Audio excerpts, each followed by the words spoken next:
বড় আশা নিয়ে এসেছি হরিনাম শোনাবো বলে এমন সুধা মাখা এই না যাব বড় আশা নিয়ে এসেছি হরিনাম শোনাবো বলে সুধা মাখা হরিনাম গেয়ে যাবো এখানে বড় আশা নিয়ে শোনাবো এমন সুধা মাখাই না গিয়ে যাবো আশা নিয়ে এসেছি হরিনাম শোনাবো বলে সুধা মাখা হরিনাম গেয়ে যাবো এখানে বলে না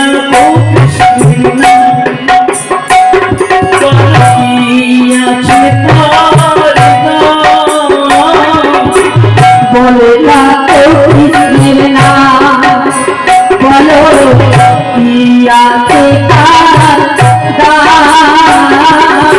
তারি যাবার বেলা বলতেই হবে সুধা মাখা এই না বলতে হবে সুধা মাখা তারে যাওয়ার বেলা বলতেই হবে সুধা মাখা এই না বলতে হবে সুধা মাখা আশা নিয়ে এসেছি হরিনাম শোনাবো বলে এমন সুধা মাখা এই না ভুলে যাবো এখানে যেদিন জননী যথরে ছিলে কত হরি বলে কেঁদেছিলে জননী যথা ছিলি কত হরি বলে কেঁদেছিলে জননী যথরে ছিলে কত হরি বলে কেঁদেছিলে এমন রাজপ্রাসাদ দেখে সকলে বলিয়া দেয় এমন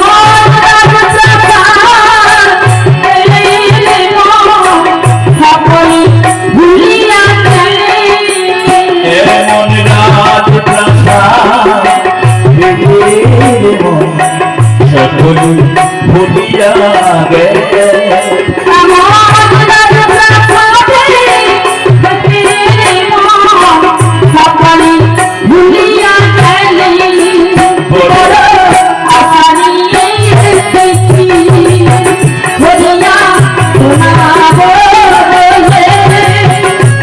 এমন সুধা মাখা এই না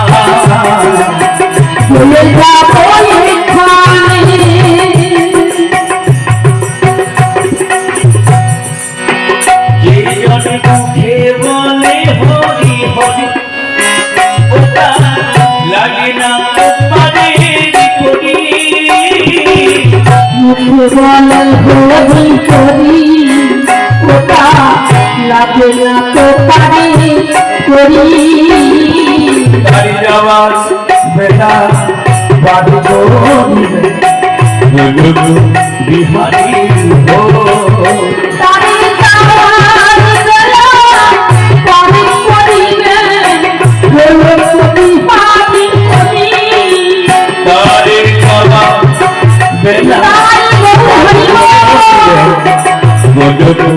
বিহারী ও তারে শেষের দিনে বাড়ি করিবেন বলো বিহারি হরি বড় আশা নিয়ে এসেছি হরিনাম শোনাবো বলে এমন সুধা মাথায় ভুলে যাবো এখানে আমরা ভুলে যাবো এখানে আমরা ভুলে যাবো এখানে আমরা ভুলে যাবো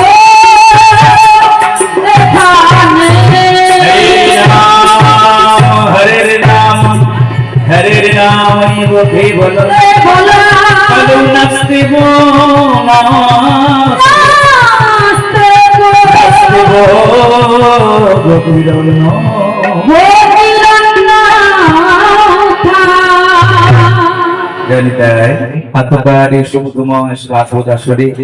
কৃপা করে যারা এসেছেন সকল ভক্তমন্ডলী ভক্তিমূর্তি মায়েরা আপনাদের আজকে তৃতীয় দিন। গত বছর আমার তো চেয়েছিল এই দিনটাতে আমি দিতে পারি নাই, তো অনেকদিন থেকে তাই বাবু যোগাযোগ করে আজকে দিনটা আপনাদের জন্য এনেছেন সেবা দেওয়ার জন্য। আপনাদের জানি না কতটুকু সেবা দিতে পারবো, তবে সকল গৌর ভক্ত মন্ডলী ভক্তবতী মায়েরা সকলকে যথাযোগ্য স্থানে সম্মান প্রণাম এবং চোখের ভালোবাসা জানি আজকে আমরা আস্বাদন করবো শ্রী ভগবানের লীলাময় অমৃতময় কথা। কারণ জগতে যত কথা আছে সব থেকে শ্রেষ্ঠ কথা হলো আমার ভগবানের কথা। কারণ ভগবানের কথা যত আমরা শুনবো তত আমাদের হৃদয় মন্দিরে শ্রী ভগবানের প্রতি প্রেম, শ্রী ভগবানের প্রতি ভালোবাসা আমাদের জাগ্রত হবে।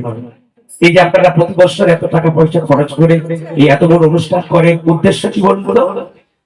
এই যে এত পয়সা খরচ করে প্রতি এত প্যান্ডেল করেন, ভক্ত সেবা দেন, উদ্দেশ্য একটা আছে। তো উদ্দেশ্য কি? নাম করানো নয় যে পাশের গ্রামের মানুষ আমাদেরকে বলবে যে এত সুন্দর অনুষ্ঠান করছে, এটা আমাদের মুখ্য উদ্দেশ্য নয়।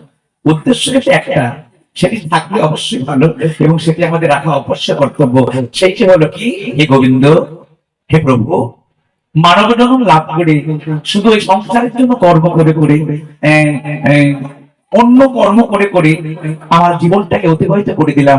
তাই হে গোবিন্দ, যত আমি হরিনাম শুনবো, যত ভগবানের নাম শুনবো, তত তোমাকে ভালোবাসার প্রতি, তোমাকে অন্তর দিয়ে ভালোবাসার প্রতি আমার ভক্তি বা প্রেম জাগ্রত হবে।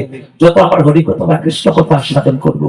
কারণ ভক্তমন্ডলী মহাভারতে এক জায়গায় লিখা আছে, ভালো করে শুনুন কথাটা, শান্তি পর্ব, যাদের বাড়িতে মহাভারত পড়ে দেখবেন শান্তি পর্ব, ওখানে লিখা আছে যে যা এখানে আছে তার ওখানে নাই, যা এখানে নাই তার ওখানে আছে।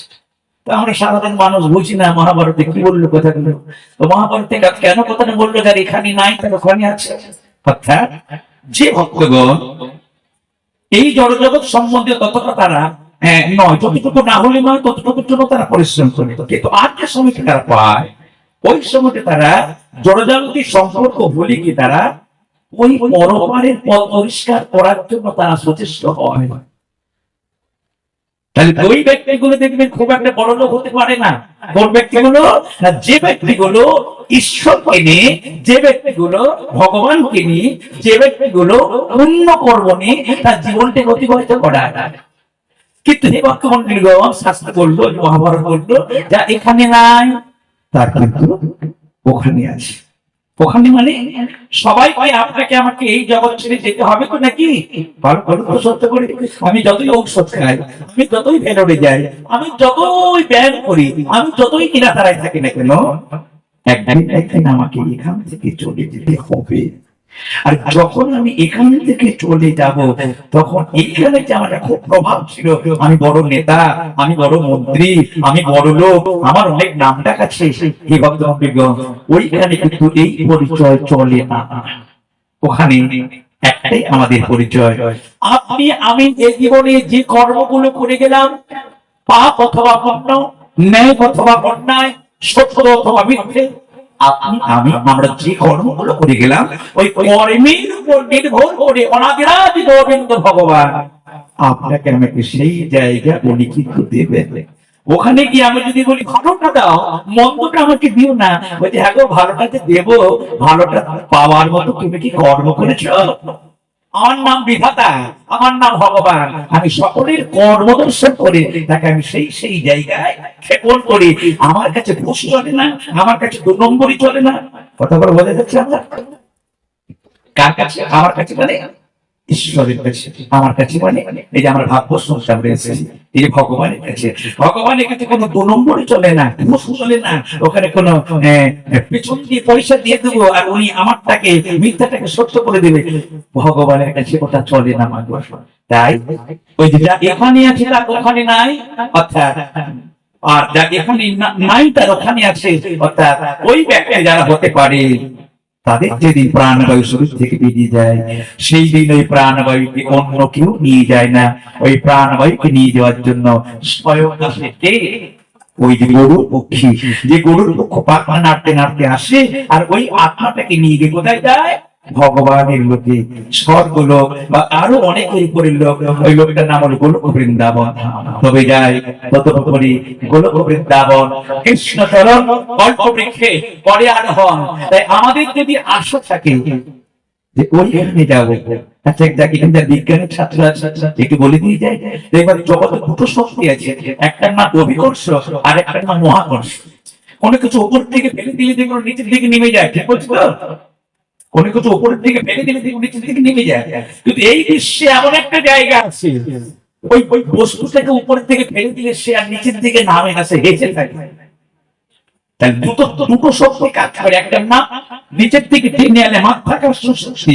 কিন্তু এই মাধ্যাকর্ষণ শক্তিটা পৃথিবী বা বিশ্ব ব্রহ্মাণ্ডের সব জায়গায় নেই, একটা নির্দিষ্ট জায়গায় যাওয়ার পরে ওই মাধ্যাকর্ষণ শক্তি আর কাজ করে না। ওইখানে যেটা কি আপনি ফেলে দিবেন ওটা ভেসে থাকে বা ভাসমান অবস্থায় থাকে। আপনারা বলবেন মুকুন্দ বাবু আপনি, আমরা তো এখানে বিজ্ঞান বিজ্ঞান করতে এসেছি, আপনি আমাকে এইগুলো বলেছেন না। মা হে ভক্তগণ, যাদের ইচ্ছে থাকবে যে এই জন্ম চলে যাওয়ার পরে আমি মরে যাব, মরার পরে আমি আবার জন্ম নেব, জন্ম নিয়ে আবার চুরি করবো, আবার বাটপারি করবো, আবার অসুখ করবো, আবার আমি করবো, আবার মরে যাব, আবার জন্ম নেব, জন্ম মৃত্যু জন্ম মৃত্যু জন্ম মৃত্যু, এইগুলো যারা চায় তাদের হরিনাম করার দরকার নাই। কি বললাম? যারা চায় আবার মরবো, আবার জন্ম নেবো, আবার মরবো, আবার জন্ম নেবো, তাদের এই এত নিয়ম কারণ না করলে চলবে। কেন? তারা তো প্রতি বারে জন্ম নেবে, প্রতি বারে আসবে, আবার জন্ম নেবে। কিন্তু সত্য করে বলুন তো, আমার দিকে মুখের দিকে তাকিয়ে, এই পৃথিবীতে আমরা সবাই সুখী হতে চাই, কিন্তু নিজের ছাতিতে হাত দিয়ে বলুন তো, এই পৃথিবীতে সবাই কি সুখীর অধিকারী হতে পারে? শাস্ত্র বলল, ভালো করে শুনবেন, যাহার গৃহে আছে সকল উপভোগ তারই কৃষ্ণ দিয়েছে কোন এক ভোগ। আপনি যত কিছু ভোগ না কেন, আপনার মনে একটা না একটা কোনো দুঃখ আছে আছে আছে। যে কোনো ব্যক্তিকে আপনি কষ্ট করবেন, হ্যাঁ গো আপনাকে তো ভগবান সব দিয়েছে, সে বলবেন না ভগবান আমাকে সব দিয়েছে, একটা জায়গায় আমাকে কিন্তু দুঃখ কষ্ট দিয়ে দিয়েছে। নেতা হতে পারে, মন্ত্রী হতে পারে, একটা গরিব লোক হতে পারে, একটা ধনী লোক হতে পারে, সবাই মনে দুঃখ নাই এমন কোন ব্যক্তি খুঁজে পাওয়া যাবে না। তাহলে যারা চালাক হয় তারা কি চাই বলুন তো? ঠাকুর ও ভগবান, এমন কি কোনো কর্ম নাই, এমন কি কোনো জায়গা নাই, এমন কি কোনো কিছু নাই যেখানে গেলে বিন্দু মাত্র কোনো ওখানে দুঃখ নাই, যে জায়গায় একবার যেতে পারলে ওখানে শান্তি শান্তি শান্তি, এত সুখ এত শান্তি, ওটা নিয়ে শেষ করা যায় না। ভগবান বলল ওই জায়গাটা এই পৃথিবী মণ্ডলে নাই, কারণ এই পৃথিবীটা হলো মায়া দেবীর অধিকার। মায়াদেবীর সংসার হলো পৃথিবীটা। মায়ার সংসারের থেকে তুমি যদি সুখ পেতে চাও, 16 আনা রূপে শান্তি পেতে চাও, তাহলে হাজার চেষ্টা করলেও তুমি এখানে ওটা পাবে না। কারণ ওখানে এইটা হলো মায়াদেবীকে ভগবান দিয়ে পাঠিয়েছে। যাও মায়াদেবী, পৃথিবীতে তুমি কি সকলের মনকে আক্রমণ করে মানুষকে তুমি দুঃখ দাও, মানুষকে তুমি কষ্ট দাও, কিন্তু যেটা কৃষ্ণ ভাবি সে মনে ঠাকুর যেজন বুঝতে পেরে গিয়েছি এখানটা আমি যতই আনন্দ শান্তি পাওয়ার চেষ্টা করি না কেন, এই জায়গায় ওটা পাওয়া যাবে না।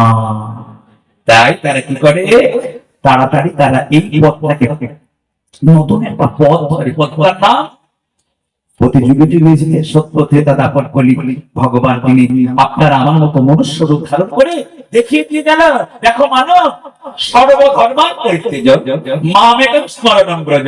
মানব তোমরা শুধু সংসার সংসার করে ঘুমাইলাম না, এটা করতে দিও না। শুধু ছেলে মেয়ের জন্য বাবা মার জন্য সংসারের জন্য পরিশ্রম করবে, হ্যাঁ অবশ্যই তুমি পিতা মাতার জন্য পরিশ্রম করবে, অবশ্যই তুমি ছেলে মেয়ের জন্য পরিশ্রম করবে, কিন্তু এরা তোমার সবাই সঙ্গীত সাথী নয়। ওরে কেউ তো কারো নয়, জানি ও দয়াময়। এই সংসার মিছে কত এই ঘর সাজরে বলিয়া মানব, এই ঘর সাজরে বলিয়া মানব, তার না পায় দুঃখে দোষে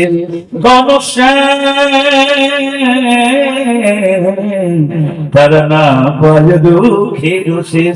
কেউ তো কারণ জানি ও দয়া। তাহলে যে কৃষ্ণ হবে সে বড় চতুর কেন? আর যারা জানে ঠাকুর জন্ম নেব মৃত্যু হবে, জন্ম নেব মৃত্যু হবে, এইটা ছাড়া এমন একটা জায়গা আমাকে দাও, এমন একটা তুমি একটা পাইয়ে দাও যেখানে একবার গেলে আর ফিরে আসতে চাইলেও ফিরে আসা যায় না। কথাগুলো আমার বোঝা যাচ্ছে না? গল্প করবেন, গল্প করলে ভাগ্য বন্ধ থাকবে। কারণ আজকে অন্তিম দিন, মূল্যবান কথাগুলো শ্রবণ করার জন্য কমিটি ভাইরা প্রতি বছর এই বছর অনুষ্ঠান করছে, তাই চিৎকার চর্প করবেন না। আমার অনুরোধ আপনাদের চরণে, যে কথাগুলো শোনার জন্য এসেছেন সেই কথাগুলো মন দিয়ে শুনুন। বুঝতে না পারলে দাঁড়িয়ে জিজ্ঞাসা করুন যে বাবা এটা আবার ধরে বলুন, কারণ এই সুযোগটা কালকে সন্ধ্যাবেলা পাবেন কি? পাবেন। আমাকে বাবুজি ফোন করে বললো, বাবা অমৃতময় হরিকথা কালকে পার পাওয়া যাবে না। যদি বলেন গল্প করবো তাহলে আমি ভাগবত একটু বিশ্রাম রাখছি, যদি বলে চালিয়ে দেন তাহলে কিন্তু আপনাদেরকে চুপ করতে হবে। আনন্দে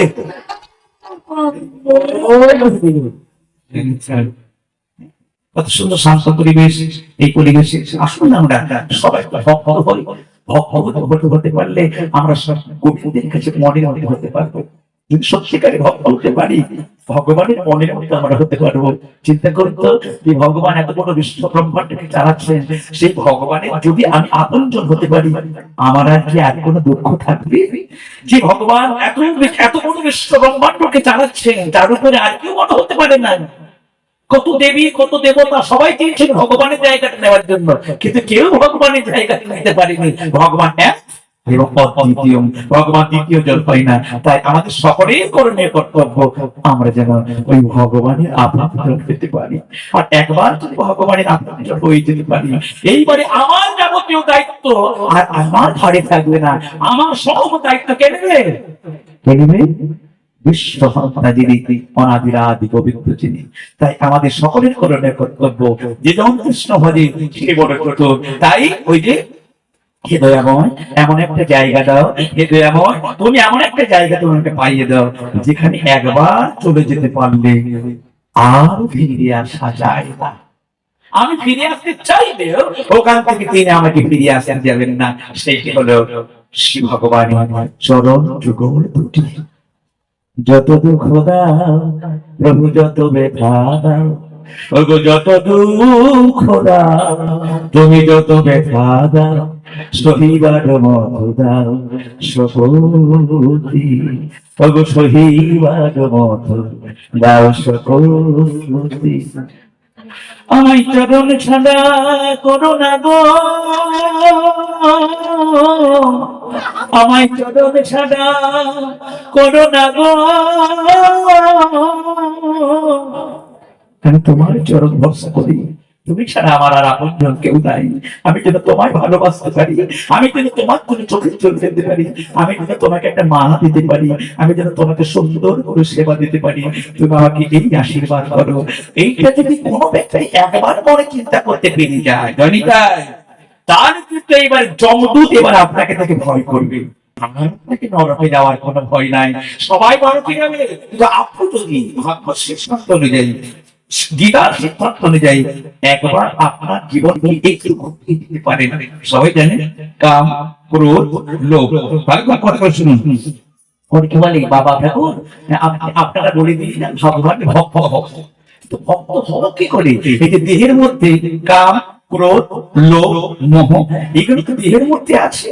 তো এই কাম নিয়ে কি হরিনাম করা যায়? ক্রোধ নিয়ে কি হরিনাম করা যায়? লোভ নিয়ে কি হরিনাম করা যায়? এমন কোন মানুষ একটু দেখাতে পারবেন যার কাম নাই? এমন কোন মানুষ দেখাতে পারবেন লোভ, হিংসা, এই লোভ এবং কাম, ক্রোধ, লোভ, মোহ এগুলো নাই? হ্যাঁ, খুব ভালো প্রশ্ন করেছো। স্বরূপকে পরিত্যাগ করে ভগবানের ভজন করবো এমন ভক্ত পাওয়া খুব মুশকিল।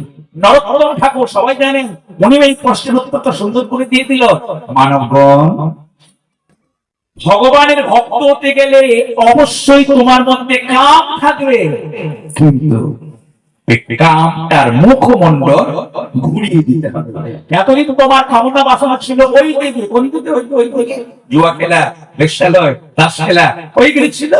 আজ থেকে তুমি ভাববিলাসের প্রতিজ্ঞা করো, হে শ্রীমদ্ ভাগবত, আজকে আমি তোমার কাছে দাঁড়িয়ে প্রতিজ্ঞা করলাম, আজ থেকে আমি আমার এই যে কামনা বাসনা, এই বাসনাটাকে আমি মুখটাকে ঘুরিয়ে দেবো। কোন দিকে? নরোত্তম ঠাকুর বলল, হে মানব, কাম কৃষ্ণ অন্বেষণে, অর্থাৎ তোমার বাসনা ত্যাগ করতে হবে না, তোমার কামনা ত্যাগ করতে হবে না, ওই কামনা বাসনাটাকে ঘুরিয়ে দাও। কোন দিকে? কাম কৃষ্ণ অন্বেষণে। কোথায় গেলে কৃষ্ণ কথা শুনতে পাবে, কোথায় গেলে কৃষ্ণ প্রসাদ খেতে পাবে, সেবা করতে পারবে, কোথায় গেলে তুমি একটু সাধুসঙ্গ করতে পারবে। তাহলে বাসনাটা আমার এতদিন এই দিকে ছিল, তাহলে এখন আমার করণীয় কর্তব্য বাসনাটাকে এই দিকে ঘুরিয়ে দেওয়া। হ্যাঁ রে, আজকে যে ওখানে ভাগবত পাঠ হবে, কে পাঠ ঠাকুর আসবে? শুনতে পেয়ে গেলাম ওই বাবা ঠাকুর আসবে। ও বাবা, ওই বাবার ভাগবত খুব ভালো লাগে, তাই করে সংসারে মিটিয়ে দিয়ে কমিটি বলে দিচ্ছি 5:30 ভাগবত হবে, সকলের আগে বসে গেলাম। তাহলে এটার নাম বাসনা। এই বাসনা যত কেউ জাগ্রত করতে পারবে, তার ধীরে ধীরে করে আমার গৌর গোবিন্দের চরণ লাভ করতে পারবে। হ্যাঁ, তাহলে এরপরে নাম ক্রোধ, কামের পরে ক্রোধ। সবাই বলে ক্রোধ না ত্যাগ করতে পারলে ভক্ত পাওয়া যায় না, কিন্তু নরোত্তম ঠাকুর বললো, কে বললো? মাটিতে বসে তুমি ক্রোধ সম্বরণ করবে, এটা বলাটা যত সহজ, এটা কিন্তু করা অত সহজ। তাহলে এই প্রসঙ্গ তোমার নাম নরোত্তম ঠাকুর, তুমি বলে দাও আমাকে, আমি আমার এই ক্রোধটাকে কি করবো? অবশ্যই তুমি ভক্ত, তোমার রাগ থাকবে, তবে শোনো, ওই যে রাগটা তুমি করবে না, ওই রাগের দিকটাকে দিতে হবে। কোন দিকে ঘোরাবো? ওই যে বললো কাম কৃষ্ণ অন্বেষণে, মানে যারা তোমার গুরুদেবকে নিন্দা করবে, যারা তোমার ভাগবতকে নিন্দা করবে, যারা তোমার শ্রী গীতাকে নিন্দা করবে, যারা তোমার সনাতন ধর্মকে নিন্দা করবে, তুমি সেখানে যদি ক্রোধ প্রকাশ করো, ওটা কিন্তু তোমার পাপ বা অন্যায় হবে না। অন্যায় যে করে আর অন্যায়ের সাথে দুইজন সমানাধিকারী হয়, তাই তুমি কৃষ্ণ ভক্ত, তুমি প্রসাদ সেবা করো, তুমি একাদশী গ্রহণ করো, তুমি তুলসীতে জল দাও, আর তোমার কাছে কেউ দাঁড়িয়ে দাঁড়িয়ে তুমি তোমার ধর্মকে নিয়ে কথা বলে, তোমার গুরুদেবকে নিয়ে কথা বলে, তোমার গ্রন্থকে নিয়ে কথা বলে, সেখানে কিন্তু তোমার ওটা মানে সহ্য করলে, তাহলে কিন্তু তুমি সেখানে গেলে গেলে তোমার যতটুকু শাস্ত্র জ্ঞান আছে, তুমি সেখানে রুখে দাঁড়িয়ে বলবে না।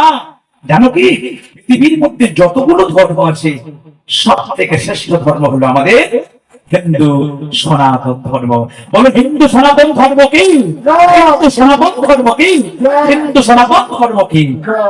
কারণ পৃথিবীর মধ্যে সবচেয়ে পবিত্রতম দেশ হলো ভারতবর্ষ। এই ভারতবর্ষ এতটাই পূর্ণতম দেশ, আমার জন্ম হয়েছে ভারতবর্ষের মাটিতে, আমার থেকে ভাগ্যবান আর কেউ হয় না। কারণ এই ভারতবর্ষে প্রতি যুগে যুগে মৎস্য, কুর্ম, বরাহ, নৃসিংহ, বামন, এরা কিন্তু পৃথিবীর অন্য কোন জায়গায় ওরা আসে নাই, ভারতবর্ষে ওরা প্রতি যুগে যুগে এসেছেন ধর্মকে উত্থাপন করার জন্য। তাই আমাকে আমার ধর্ম নিয়ে কথা বলুন না, আমি গর্বিত এটা গৌরীর দেশ, আমি গর্বিত এটা নিতাই দেশ। কে লাগে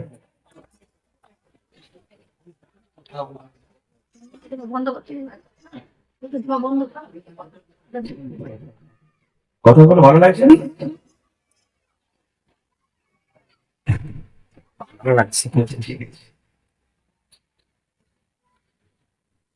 ভজন গান করতে হবে, ভজন গান করতে হবে, ভজন গান আমি করবো। আজকে স্বামী স্ত্রী এসছি, নিমাই বাবু আছে, বাইনারি সম্প্রদায় আছে, ভজন গান করবো, অসুবিধা নেই। তবে ভাগবত মূল উদ্দেশ্য, তার উদ্দেশ্যটাকে আমাকে সাপোর্ট করতে হবে, জানি তাই। তাহলে কি বললাম, ওই যে কোন দিকে ছিলাম, ওই যে কাম ক্রোধ। তাহলে ক্রোধ আমাকে অবশ্যই প্রকাশ করতে হবে। হ্যাঁ?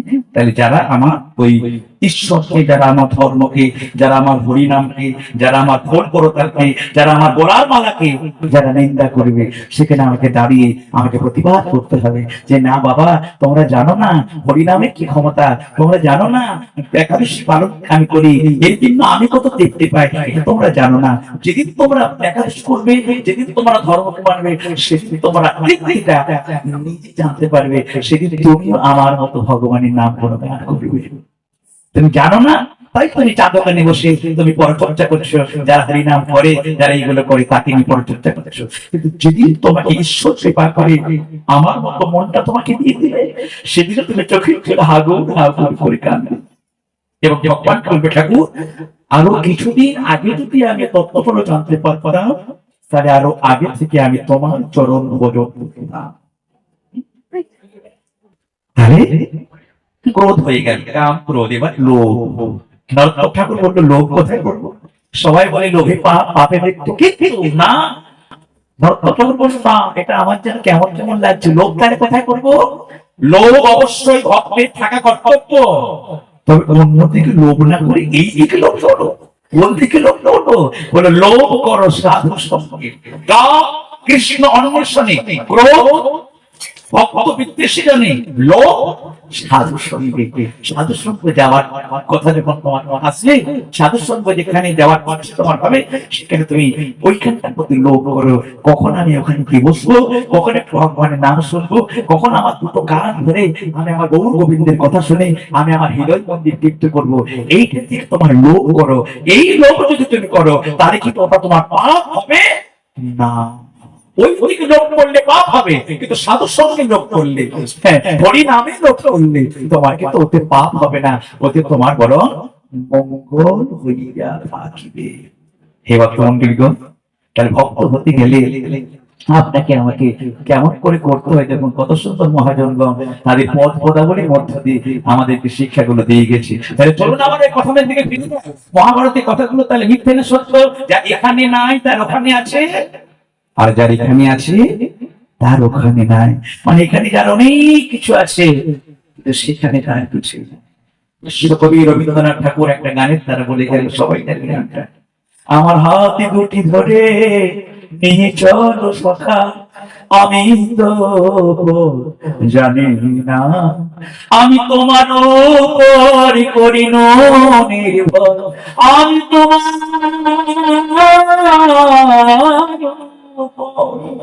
আমি তোমার উপর করি নির্ভর, তোমার জানি না আমার হাতে দুটি ধরে নিয়ে চলো প্রভু, আমি যে পথ জানি না প্রভু, আমি যে পথ জানি না প্রভু, আমি যে পথ জানি না। আমি এ জগতে রাস্তাঘাট সবকিছু, অলি গলি রাস্তাঘাট গ্রাম এগুলো আমি জানি, কিন্তু যখন আমার এই দেহটাকে পরিপরিত করে প্রাণ ভয় করে নিয়ে যাবে, ওই জগৎ সম্বন্ধে আমি জানি না। ওই জগতে কি আমার বন্ধু হবে, ওই আত্মাটা যখন আমি নিয়ে যাবো, দেহটাকে ছেড়ে দিয়ে ওরা বলো হরি হরি বল বলে ওটাকে ঠিকাতে করবে, ওটাতে পারবে না। ওই প্রাণ ভয় থেকে যখন আমি নিয়ে এখান থেকে একটা পরিবর্তন করতে যাবো, তখন আমার বন্ধু কি হবে, তখন আমার হাতটা কি ধরবে। তাই এখন থেকে তোমার চরণে নিবেদন, অন্য সময় তুমি দেখা দাও বা না দাও, ওই সময় তুমি আমাকে কিন্তু ছেড়ে দাও। ওই সময় তুমি যদি আমার হাত থেকে ছেড়ে দাও, তাহলে কিন্তু আমার ঘোর থেকে ঘোরতম বিপদ। তাই আমার ওই সময় তুমি আমার দুটো হাত ধরো, দেয়া নয়। তাই এখন থেকে আমি তোমাকে ভজন করছি, তাই এখন থেকে আমি তোমার জন্য সময় দিচ্ছি, আমি এখন থেকে তাই তোমার জন্য চোখে জল ফেলাচ্ছি। উদ্দেশ্য কি? উদ্দেশ্য শেষের দিনে সৃজন দিনে বলো বন্ধু কে আর হবে গো, ওই শেষের দিনে সৃজন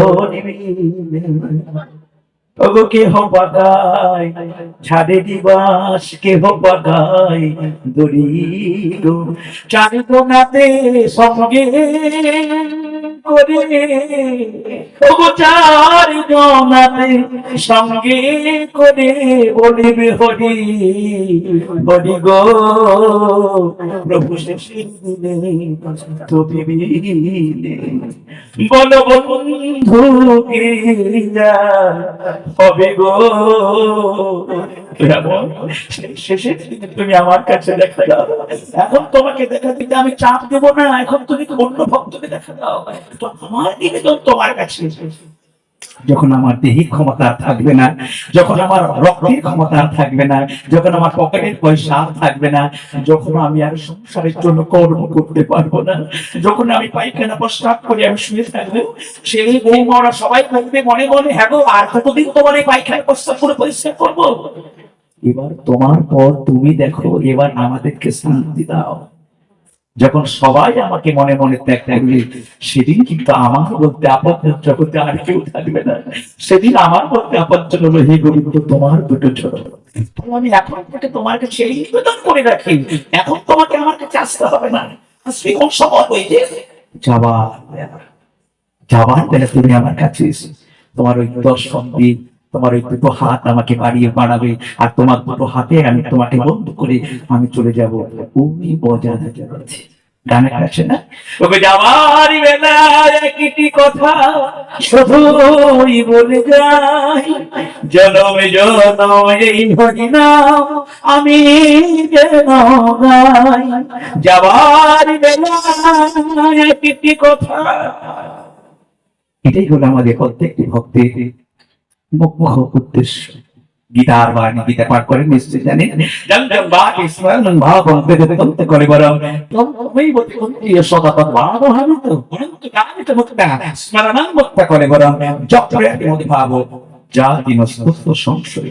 সুখের সময় তোমার কত বন্ধু, দুঃখের সময় তোমার কেউ বন্ধু থাকবে না।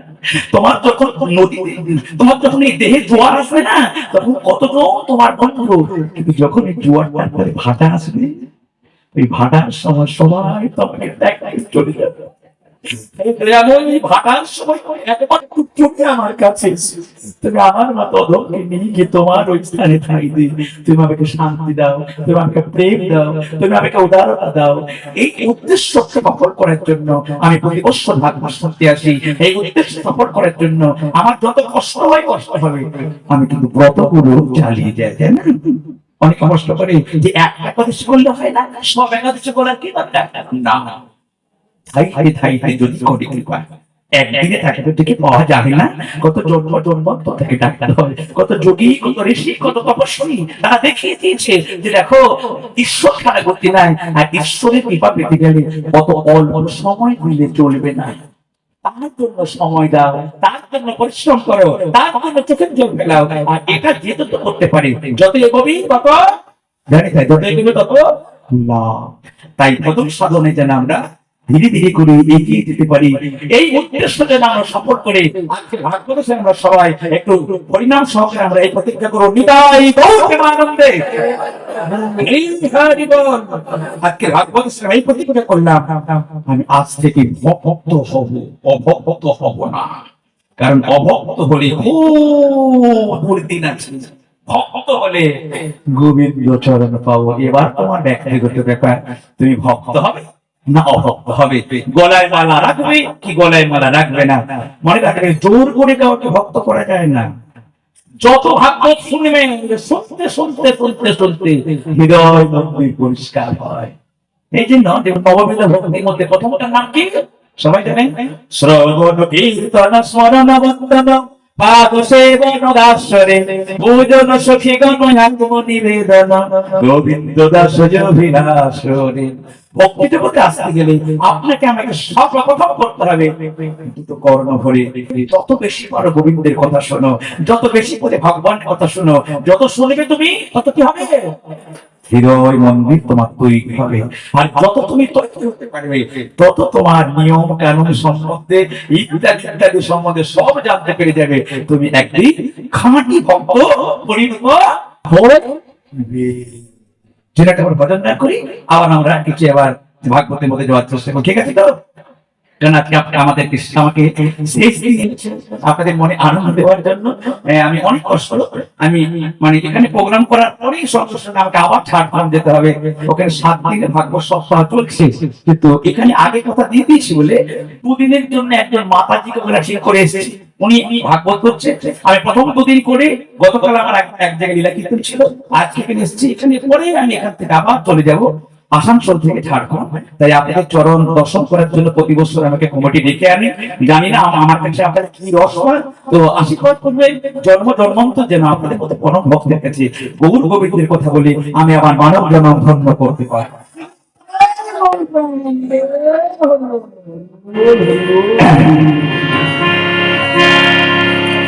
বৃন্দাবন সাজাইলাম রাধে তোমার লাগিয়া গো, ও রাধে চাওনা ফিরিয়া। বৃন্দাবন সাজাইয়া রাধে তোমার লাগিয়া গো, ও রাধে চাও না ফিরিয়া। বৃন্দাবন সাজাইলাম রাধে তোমার লাগিয়া গো,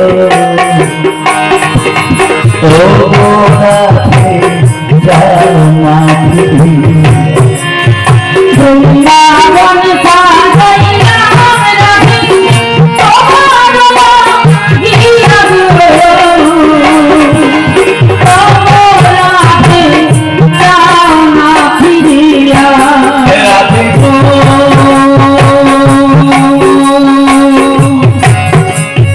এই বৃন্দাবন সাজাইলাম রাধে তোমার লাগিয়া। রাধে গো,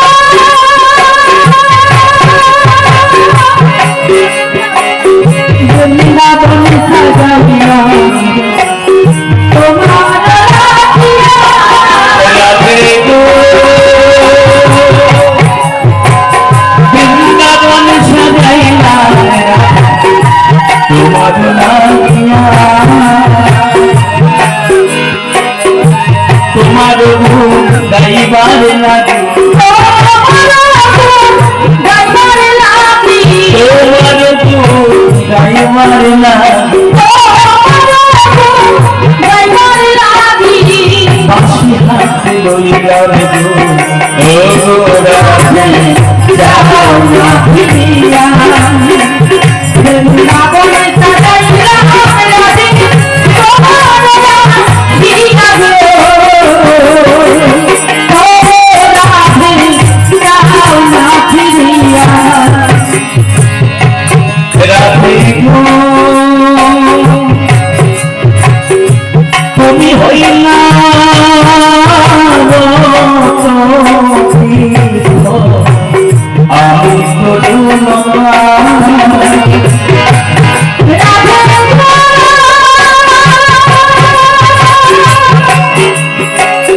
তুমি হইয়া গো, আমি তো বললাম না। হরি হরি তুমি হইলা আমি তুমি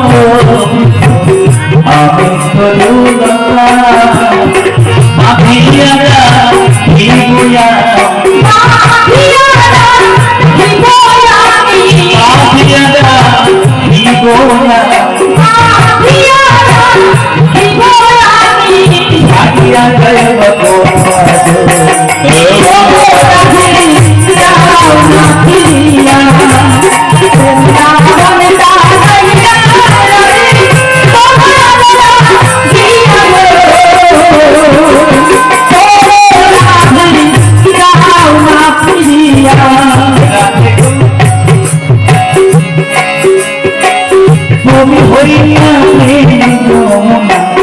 আমি হইলাম না। রাধে গো, তুমি হইলা আমি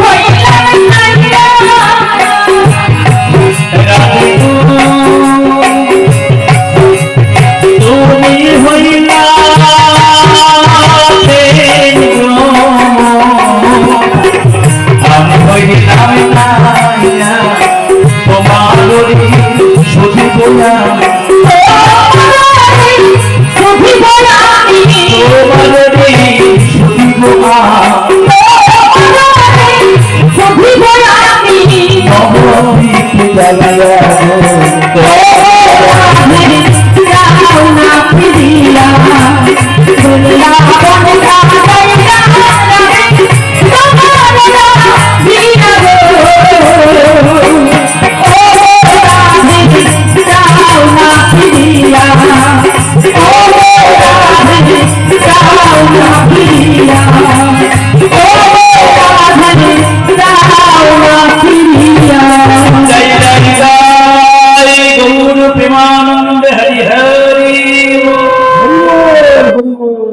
জয় নিতাই। দেখুন এইটাই বৃন্দাবন নাকি বর্তমান সময় ভালো লাগছে না? গোবিন্দের নাম, গোবিন্দের কথা, গোবিন্দের প্রসাদ, এই জায়গাগুলো তো বৃন্দাবন। বৃন্দাবন তো শুধু ওই উত্তরপ্রদেশে নয়, যেখানে হয় আমার প্রভুর নাম সংকীর্তন, যেখানে হয় তুলসী কানন, যেখানে এত সাধু সন্তোষ, এত ভক্ত হয়, হয় সমাগম, এই জায়গাটা বৃন্দাবন। তাই বৃন্দাবন ধামে থেকে চলুন আমরা যাই। শুরু করি লীলা দিকে যাইতে পারে। বেশ, আমরা কি শুনবো? বৃন্দাবনের একটি আমরা লীলা কথা শুনবো, ঠিক আছে তো? অসুবিধা নাই তো? সবসময় তত্ত্ব কথা ভালো লাগে না, একটু লীলা হলে বোধহয় ভালো লাগে। তাহলে যাই, আমরা নতুন একটা শুনবো। সবাই জানেন বৃন্দাবনে অনেকগুলো মন্দির আছে, আচ্ছা তো? এতগুলো মন্দিরের মধ্যে একটা মন্দির খুব নাম করা মন্দির, মন্দিরটার নাম বঙ্কু বিহারী মন্দির। এই বঙ্কু বিহারী মন্দিরে যদি কোনোদিন যান, কিছু কিছু নতুন জিনিস দেখতে পাবেন। কি নতুন জিনিস? বাবা যদি যাই তাহলে দেখবো, আজকে তুমি যে কথাগুলো বলে দিয়ে যাবে সেগুলো দেখবো, যে কথাগুলো অন্য কোনো পাঠক বলে না সেই নতুন কথাগুলো শুনবো তোমার কাছে। হ্যাঁ, দেখবে ওই সারা বৎসরের মধ্যে শুধুমাত্র বৈশাখ মাসের অক্ষয় তৃতীয়ায় শ্রী বঙ্কু বিহারীর চরণ দর্শন করা যায়। সারা বছর আপনি যত চেষ্টা করুন না কেন, আপনি বলবেন ঠাকুর মশাই, ও ঠাকুর মশাই আমি আপনাকে কিছু দেবো, আপনি একটু ঠাকুরের চরণ দেখান না। নিয়ম নাই বৃন্দাবনে বঙ্কু বিহারীর চরণ দর্শন করা। বৎসরে একটা দিনেই ভক্তদের জন্য ওই চরণ দর্শন করায়। ওই দিনটির নাম আমাদের হিন্দু সনাতন ধর্মে পবিত্রতম তিথি। তিথিটার নাম বৈশাখ মাসে অক্ষয় তৃতীয়া। কেন? সবাই জানে অক্ষয় তিথি আমাদের কত মূল্য, কত অমূল্য, কত তিথি। কারণ সবাই জানে যে গঙ্গা জল না হলে কোনো পুজো করা যায় না। ওই গঙ্গা মাতা কিন্তু সর্বপ্রথম কবে ছিল? যে গঙ্গা জল না হলে কোনো পুজো করা যায় না। সবাই জানেন ভগীরথ কিন্তু ওই গঙ্গা মাতাকে সর্বপ্রথম এই পৃথিবীতে আনয়ন করেছিল বৈশাখ মাসে অক্ষয় তৃতীয়া তিথি। হ্যাঁ, তাহলে চলুন, তাহলে বঙ্কু বিহারীর আর কি কি অলৌকিক কথা আছে? হ্যাঁ, কি অলৌকিক কথা না, ওই মন্দিরে যদি যান দেখবেন ওই মন্দিরে অনেকক্ষণ ধরে আপনি ভগবানকে দেখবেন তো দেখতে পারবেন না, এমন একটা পর্দা ঘিরে দেওয়া হবে। আপনি একটুক্ষণ দেখলেন, আবার ওইখানে ঠাকুর মশাই পর্দা ঘিরে দিল, আপনার সঙ্গে ভগবানের সম্পর্ক করে দিল। এক মুহূর্তে তার দিকে তাকিয়ে থাকলেন, ওইখানে গোটা কিন্তু নাই। কারণটা কি? কারণটাকে বলবো। আর কি আছে ওখানে না, সব বৃন্দাবনের প্রায় 4,500 থেকে 5,000 মন্দির আছে। রাধা মাধবের সব থেকে বেশি মন্দির আমাদের এই বৃন্দাবনে আছে। কিন্তু প্রত্যেকটা মন্দিরে গিয়ে দেখবেন ভগবানের হাতে বাঁশি আছে, কিন্তু ওই মন্দির সারা বছর ভগবানের হাতটা ফাঁকা থাকে। বছরে একটা দিনে ওই ভগবানের হস্তে বংশী দেওয়া হয়। ওই তিথিটা কবে জানি? তাই জানা আছে কারণটা? সারা বছর ভগবানের হাত ফাঁকা থাকে কেন বঙ্কু বিহারী? ওই একটা দিনই ওনার হাতে বাঁশি দেওয়া হয় কেন? এটা কবে হয় এবং কেন হয় জানি। আর কি আছে না ওই মন্দিরে? আর কি আছে ওই মন্দিরে? যতই তুমি চন্দন দাও না কেন, বঙ্কু বিহারী চন্দন নিয়ে সন্তুষ্ট হয় না। ওই চন্দনের সঙ্গে সঙ্গে আরেকটা বস্তু দিতেই হবে। কি সেটা? কেউ বলবেন করবো না, চন্দন শুধু দিতেই হয়, এটা সবাই জানি, যাদের বাড়িতে প্রভু আছেন। কিন্তু ওই মন্দিরে বঙ্কু বিহারী ওই চন্দন আর কর্পূর সঙ্গে একটা জিনিস নেই, ওটার নাম হলো, ওটার নাম তুমি বলো, তুমি শুরু করেছো, তুমি বলো। হ্যাঁ, ওইটার নাম হলো আতর গন্ধযুক্ত সুগন্ধ তেল। যে আতর গন্ধযুক্ত সুগন্ধ তেলটা আছে পাকিস্তানের লাহোর থেকে, আমাদের ভারতবর্ষ থেকে ওই তৈলটা আনা হয় না। বঙ্গবিহারীর জন্য প্রত্যেক বছর পাকিস্তানের লাহোর থেকে ওই সুগন্ধ তৈলটা আনা হয় বৃন্দাবনের ওই বঙ্গবিহারীর জন্য। এটা কেন জানি না। আর কি আছে না, বঙ্গবিহারী মন্দিরে কোনোদিনের জন্য মঙ্গল আরতি হয় না। সবাই জানি না, তোমার এখানে যারা সাধুগুরু বৈষ্ণব ভক্ত আছে সবাইকে বলে না মঙ্গল আরতি করতে হয়, ভোরের বেলা উঠতে হয়, কিন্তু ওইখানে গিয়ে দেখবেন ওই মন্দিরে মঙ্গল আরতি ভোর বেলা হয় না। তার অনেকগুলো প্রশ্ন, এবার আমি যদি সময় পাই ধীরে ধীরে করে এগুলো আমরা বিস্তার করার চেষ্টা করবো। যতটা সময়ের মধ্যে হলো তারপরে হরে কৃষ্ণ আমরা এবারে যে যার গন্তব্যস্থলে যাবো, তাই তো? বলুন বঙ্গবিহারী কি, বঙ্গবিহারী কি, বঙ্গবিহারী কি, শ্রীধাম বৃন্দাবন ধাম কি, শ্রীধাম বৃন্দাবন ধাম কি, শ্রীধাম বৃন্দাবন ধাম কি। বেশ, তাহলে সবাই জানেন এবারে ও আবেগে খুব অনুপ্রাণিত দিচ্ছেন যে যাক ভালো জিনিস। তাহলে সবাই জানি আমরা কি জানি না বৃন্দাবনের বঙ্গবিহারী আছে, কিন্তু আচ্ছা বলতো বঙ্গবিহারীকে পৃথিবীতে কে আনলো, কোন ভক্তের জন্য সৃষ্টি হলো? হ্যাঁ সবাই জানেন বৃন্দাবনে আরেকটা মন্দির আছে, ওই মন্দিরে কোন একজন মা, একটু শুনে ভালো লাগবে, কোন একজন মা সে না জেনে ওই ভগবানের জন্য ওই দুল মানে সুন্দর সোনার দুল সোনার ওইগুলো নিয়ে গেছে। তো গিয়ে দেখলো ওই ভগবানের তো মূর্তি নেই, ওটা একটা শিলা, শালগ্রাম শিলা। তো মা তখন ঠাকুরের কাছে কাঁদছে, ঠাকুর আমি কত আশা নিয়ে তোমার দুটো কানে দুটো দুল পরাবো, তোমার নাকে কিশোর পরাবো, তুমি যেমন গোপাল যখন ছিলে মাতা যশোদা তোমাকে পড়াতো, আমি আমি সেই কথা মনে করে আমি সোনার দুল আনলাম, নাকের কিশোর আনলাম, কিন্তু ও ভগবান ও রাধার এমন কেউ, তোমার তো সেই রূপ নাই। ভগবান রাতের বেলা স্বপ্ন দিল, মা আমি তোমার আশা পূরণ করবো, কালকে সকালে বেলা উঠে দেখবে আজকের যে শালগ্রাম শিলা, কালকে উঠে দেখবে আর শালগ্রাম শিলা নাই, কেবলমাত্র তোমার মনোবাসনা পূর্ণ করার জন্য আমি তোমার দিকে তাকিয়ে কালকে সকাল বেলা দেখবে সুন্দর একটা সমর্থে আমি ওই শালগ্রাম শিলা থেকে নিজে নিজেই ঠাবি করা হয়েছে। বৃন্দাবনে ওই মন্দিরটার নাম রাধা রমন মন্দির, যদি কেউ যান দেখতে পাবেন আজ পর্যন্ত রাধা রমন তিনি ওই ছিল শালগ্রাম শিলা, কিন্তু ভক্তের মা রক্ষা করার জন্য পরের দিক হয়ে গেল কি সুন্দর ভগবানের কৃষ্ণ মূর্তি। আজকে ওটা করছি না, আজকে এইটা করছে বললাম বঙ্গবিহারী। তাই ওই বঙ্গবিহারী যে কথাগুলো আপনি বলে গেলেন লীলার মধ্যে বা হবে যেটা কিছুক্ষণ পরে, তাহলে কে বা কোন ভক্ত বৃন্দাবনে এই বঙ্গবিহারী কি প্রকট করেছিল না? মহাজন বলল উনি খুব প্রখ্যাত একজন ব্যক্তি, ওনারই চরিত্র আমি এখন বলবো, উনি আর অন্য কেউ নয়, উনি হলো সম্রাট আকবরের রাজসভায় যিনি গান করতো যার নাম তানসেন। এখানে যারা ইতিহাসের ছাত্র হচ্ছে জানো যে সম্রাট আকবর তিনি তার রাজসভায় একজনকে রাখতো গান করার জন্য, যার গান শুনে সম্রাট আকবর একবারে অভিভূত হয়ে যেত, তার নাম তানসেন।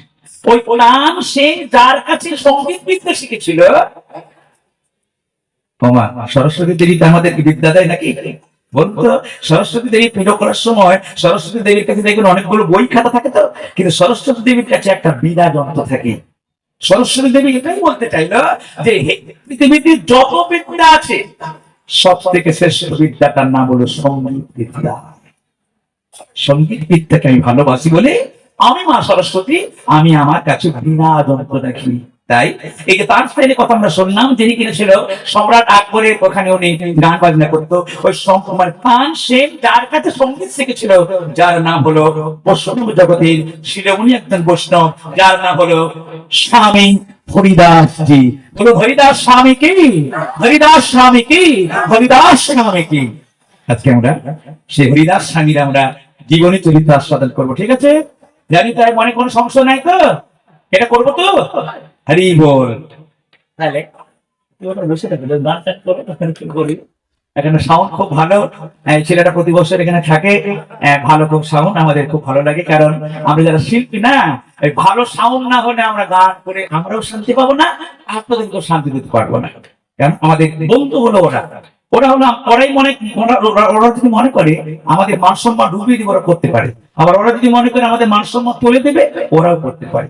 তাই আমরা সর্বপ্রথম কোনো প্যান্ডেলে গিয়ে মাইক মাইকের সঙ্গে বন্ধুত্ব করি নাই, কারণ বাবাকে তুই একটা আমাদের দিকে দেখবি, কারণ তুই না থাকলে আমাদের সব মান সম্মান চলে যাবে। তো যাক, প্রতি বছর ছেলেটা থাকে, খুব ভালো, ভগবানকে আশীর্বাদ করি ও আরো বৃদ্ধি পাক, সুন্দর রাধা মাধব বৃদ্ধি পাক। তাহলে চলুন ওইদিকে যাই। তাহলে এই হরিদাস স্বামী পূর্বজন্মে কে ছিল? কিসের জন্য হরিদাস স্বামী রূপে জন্মগ্রহণ করলো কলিযুগে, ইত্যাদি তত্ত্ব কথা করে আমরা সাধন করার চেষ্টা করব। এইটা জানতে গেলে আমাদের সবাইকে দিতে হবে একটা জায়গায়। জায়গাটা কোথায়? দ্বারকাপুরী। দ্বারকাপুরীতে ভগবান কৃষ্ণ ছিল কত বৎসর জানি? তাই কত বৎসর? আপনার এখানে প্রতি বছর ভাগবত শুনে বলুন, কৃষ্ণ সম্বন্ধে বলে দিয়ে যান। ভগবান কৃষ্ণ দ্বারকাপুরীতে কত বৎসরের জন্য ছিল জানা নাই? জানা নাই? আমি বলে দিয়ে যাচ্ছি, ভগবান কৃষ্ণ লীলা করেছিল 125 বৎসর, তাই না? কত লীলা করেছিল ভগবান কৃষ্ণ? লীলা করেছে 125 বৎসর। 11 বৎসর থাকলো বৃন্দাবনে, 12 বৎসর থাকলো মথুরায়, 13 বৎসর থাকলো হস্তিনাপুরে, আর 89 বৎসর থাকলো কোথায়? দ্বারকাপুরীতে। এগুলো জানতে হবে নাকি? এগুলো জানার দরকার আছে, কারণ কৃষ্ণ সম্বন্ধে না জানলে আপনাকে ঠকিয়ে দিল। কৃষ্ণ কৃষ্ণ বলেছে, বলতো কৃষ্ণ কোথায় কোথায় লীলা করেছে আপনি তাড়াতাড়ি যেতে বলে দিতে পারেন। 11+12+13+89, তাহলে বলবো না এই বেটা জানে, এটাকে কি স্পষ্ট করা যাবে না। তাহলে আমার কৃষ্ণ লীলাটা শুরু হয়ে গেছে। আমার কৃষ্ণ দ্বারকাপুরীতে গালে হাত দিয়ে বসে আছেন, আর এর মতো সময় নারদ মুনি চলে এলো। ও কৃষ্ণ, ও কৃষ্ণ, আমার তোমাকে কিছু প্রশ্ন করার আছে। কৃষ্ণ বললো, বলো নারদ, তোমার কি প্রশ্ন? বললো, দেখো, কৃষ্ণ বলছে, আমার নাম ভগবান, আমার কৃপা সবাই পেতে চায়, কিন্তু আমি 3 জনকে কৃপা করতে পারছি না। কৃপা করার জন্য ওদের কাছে যাই, কিন্তু গিয়ে দেখি ওরা আমার কৃপা পর নয়, আবার চলে আসি, ওরা আবারটাকে চোখের চলে। আমি আবার ওদের কাছে যাই, কিন্তু আবার কি দেখি কৃপা পাওয়ার ওরা উপযুক্ত নয়, আবার চলে আসি। নারদ মুনি বললো, ওই ভক্তরা কোথায় আছে? যে ভক্তকে তুমি কৃপা করতে চাও, কিন্তু কৃপা করতে গিয়ে দেখো কৃপা করার উপযুক্ত নয়, আবার তুমি কৃপাটা না করে চলে আসো, তাহলে ওই ভক্তদের নাম কি এবং ভক্তগুলো কোথায় আছে? তাই নারদ মুনিকে সঙ্গে করে নিয়ে আজকে কৃষ্ণচন্দ্র গেল ওই জায়গাটা। কোথায় না? এই দ্বারকাপুরীর মধ্যে একটা জায়গা, ভালো করে শুনবেন। ওই জায়গাটা কৃষ্ণকে সঙ্গে করে নিয়ে গেল নারদ। গিয়ে দেখলো 3টি বড় বড় হাড়ের পাহাড়। কিসের পাহাড়? অস্থি বা হাড়ের পাহাড়। ও ঠাকুর, তোমার কি কাজ নাই, কর্ম নাই? তুমি আমাকে একটা শ্মশানে নিয়ে এসেছো, এখানে শুধু হাড় আর হাড়। কৃষ্ণ বলল, নারদ, চোখটাকে একটু নিচের দিকে নামাও দেখে এবারে। এবার যখন চোখটাকে নিচের দিকে নামালো, তখন নারদ মুনি দেখতে পেল ওই 3টা যে বড় বড় হাড়ের পাহাড়, ওই হাড়গুলো অন্য কারো নয়, ওই যে 3 জন ঋষি ওই হাড়ের নিচে। একেবারে দেখা দাও, একেবারে দেখা দাও, দেখা দাও, দেখা দাও, বারবার করে চোখের জন্য কাঁদছে ঋষিগুলো। নারদ, এই হাড়গুলো না, এই হাড়গুলো অন্য কারো নয়, এই 3টা ঋষি কত জন্ম ধরে আমার কৃপা পাবে বলে এই দ্বারকাপুরীতে কত কত বছর যাচ্ছে। নারদ বলল, তুমি কি ভগবান হবার যোগ্য? তোমার মনে দয়া নাই, প্রেম নাই? এরা কতদিন ধরে তোমার ডাকছে, আর তুমি এই দেবকে কৃপা করছো না? নারদ মুনি প্রশ্ন শুনে কৃষ্ণ বলল, দেখো, আমাকে দোষারোপ করো না, আমি চাই আমার ভক্তকে কৃপা করতে, কিন্তু ওই যে ভক্তকে কৃপা করতে গিয়ে দেখি ওই ভক্ত কৃপা পাওয়ার অধিকারী নয়। তাই কৃপা বললে তো হবে না, কৃপা পাওয়ার অধিকারী হও, আমি তোমাকে অনেক কিছু দেব। কৃপা পাওয়ার অধিকারী নাও, শুধু বলছো দাও দাও দাও দাও দাও, বললে তো আমি দেব না। দেওয়ার মতো তৈরি হও, আমি তোমাকে অনেক কিছু দেবো। নিতাই গৌর প্রেমানন্দে। দেখবেন আমার ঠাকুরের কাছে কি বলি না, ঠাকুর এটা দাও, ওটা দাও, অমুক দাও, তমুক দাও। ভগবান বললো, আমার কাছে চাইতে নাই, আমি তোমাকে যেটা দেবো সেটা তুমি নিয়ে শেষ করতে পারবে না, কিন্তু আমার কাছে চাওয়ার আগে নিজেকে প্রশ্ন করো, তুমি আমার কৃপা পাওয়ার কতটা অধিকারী হতে পেরেছ? বোঝা গেছে কথাগুলো? রূপম দেহি, যশম দেহি, বিদ্যাং দেহি, আর বলি না এগুলো? ঠাকুর বললো, আরে অত দেহি দেহি করলে হবে? আমি যে তোমাকে দেব, তো দেওয়ার মতো তুমি তো হও আগে। তাই নারদ মুনি বলছে, ঠাকুর, তাহলে ওদেরকে তুমি কৃপা করো না কেন? কৃষ্ণ উত্তর দিচ্ছেন ওই তিনজন ঋষি যারা কিনা এত হাজার বছর ধরে আমার তপস্যা করছে এই দ্বারকাপুরীতে, আমি ওদেরকে কেন কৃপা করছি না জানা? ওদের দুটো দোষ আছে, জানি তাই? এইখানে ভালো করে শুনবেন। কি কি দুটো দোষ? কি কি দুটো দোষ? আচ্ছা, চেষ্টা করবি যে দোষগুলো আছে বলবো, আমরা যারা এখানে এসেছি ওই দোষগুলো যদি আমাদের থাকে যেন আমরা দোষগুলোকে শুধরিয়ে নিতে পারি, মনে থাকবে? আজকে তারা একটু আকর্ষণ এসেছেন যে দোষগুলো এখন কৃষ্ণ বলবে নারদকে, সে দোষগুলোর মধ্যে যদি আমরা থাকি এখানে যারা এসেছি, এমনকি আমরা কিন্তু দোষ স্বামী স্ত্রী, আমরাও যদি চেষ্টা করি ওই দোষগুলো থেকে মুক্ত হওয়ার জন্য। শুধু লীলা কথা শুনলে হয় না, আমি যাতে ভক্ত হতে পারি এইটা আমার আসল ধান্দা যেন থাকে, মনে থাকবে? নারদ মুনিকে বলছেন কৃষ্ণ ওদের দোষগুলো কি। প্রথম দোষ কি ওদের? প্রথম দোষ কি? প্রথম দোষ হলো ওই ঋষিগুলো ওরা কষ্ট করছে, খুব কষ্ট করছে, এটা আমি জানি, কিন্তু প্রথম অপরাধ ওদের মনের মধ্যে একটা দোষ হলো ওরা জানে কি আমরাই কেবলমাত্র একমাত্র গোবিন্দের কৃপা আগে পাবো, কারণ আমাদের মতো এত কষ্ট করে, আমাদের মতো এত পরিশ্রম করে, আমাদের মতো এত কষ্ট করে ভগবানকে কেউ ডাকে না, আমরাই কৃষ্ণের সব থেকে বড় ভক্ত। এই অহংকারটা ওদের মধ্যে ঢুকে বসে আছে, বুঝা গেল? দেখবেন আমরা অনেকে মনে করি পাড়ার মধ্যে আমি বৈষ্ণব, পাড়ার মধ্যে আমি নিয়ম কানুন মানি, হে তোরা পাবি না আমি পাবো। ঠাকুরের কাছে কোনোদিনের জন্য আনন্দে বড়াই করবে না। ঠাকুরের কাছে এটাই বলবো, ঠাকুর তুমি আমাকে তোমার মতো করে নাও, আমি তোমার ভজন জানি না, আমি তোমাকে ভালোবাসতে জানি না, যতটুকু করি ততটুকু আমার ভুল হয়ে যায়, তুমি আমাকে তোমার মতো করে শিখিয়ে নাও, কারণ আমি তো নাবালক, আমি তো সবেমাত্র দীক্ষা নিয়েছি, আমি তো সবেমাত্র হরিনাম আসতে করেছি, আমি জানি না তোমার কতটুকু ভজন করি, যতটুকু করি হয়তো আমার ভুল হয়ে যায়, তাই তুমি আমাকে তোমার মতো তৈরি করে তোমার চরণে ঠাই দাও। এমনি তারা বলতে পারে, তাদেরকে গোবিন্দ অনেক তাড়াতাড়ি সুযোগ দেয়। আর যারা একটু সাধন করে মনে করি আমার থেকে বড় ভক্ত নাই, ভগবান বললো এইবারে নিয়ে আর আমি তোমার কাছে যেতে পারলাম না, যাই যা নিতাই গৌতমানন্দে। হরি হরি বল, কোনদিনের জন্য অভিমান করতে নেই। আমি বেশি ঠাকুরকে দেখি, আমি বেশি নিয়ম কানুন মানি।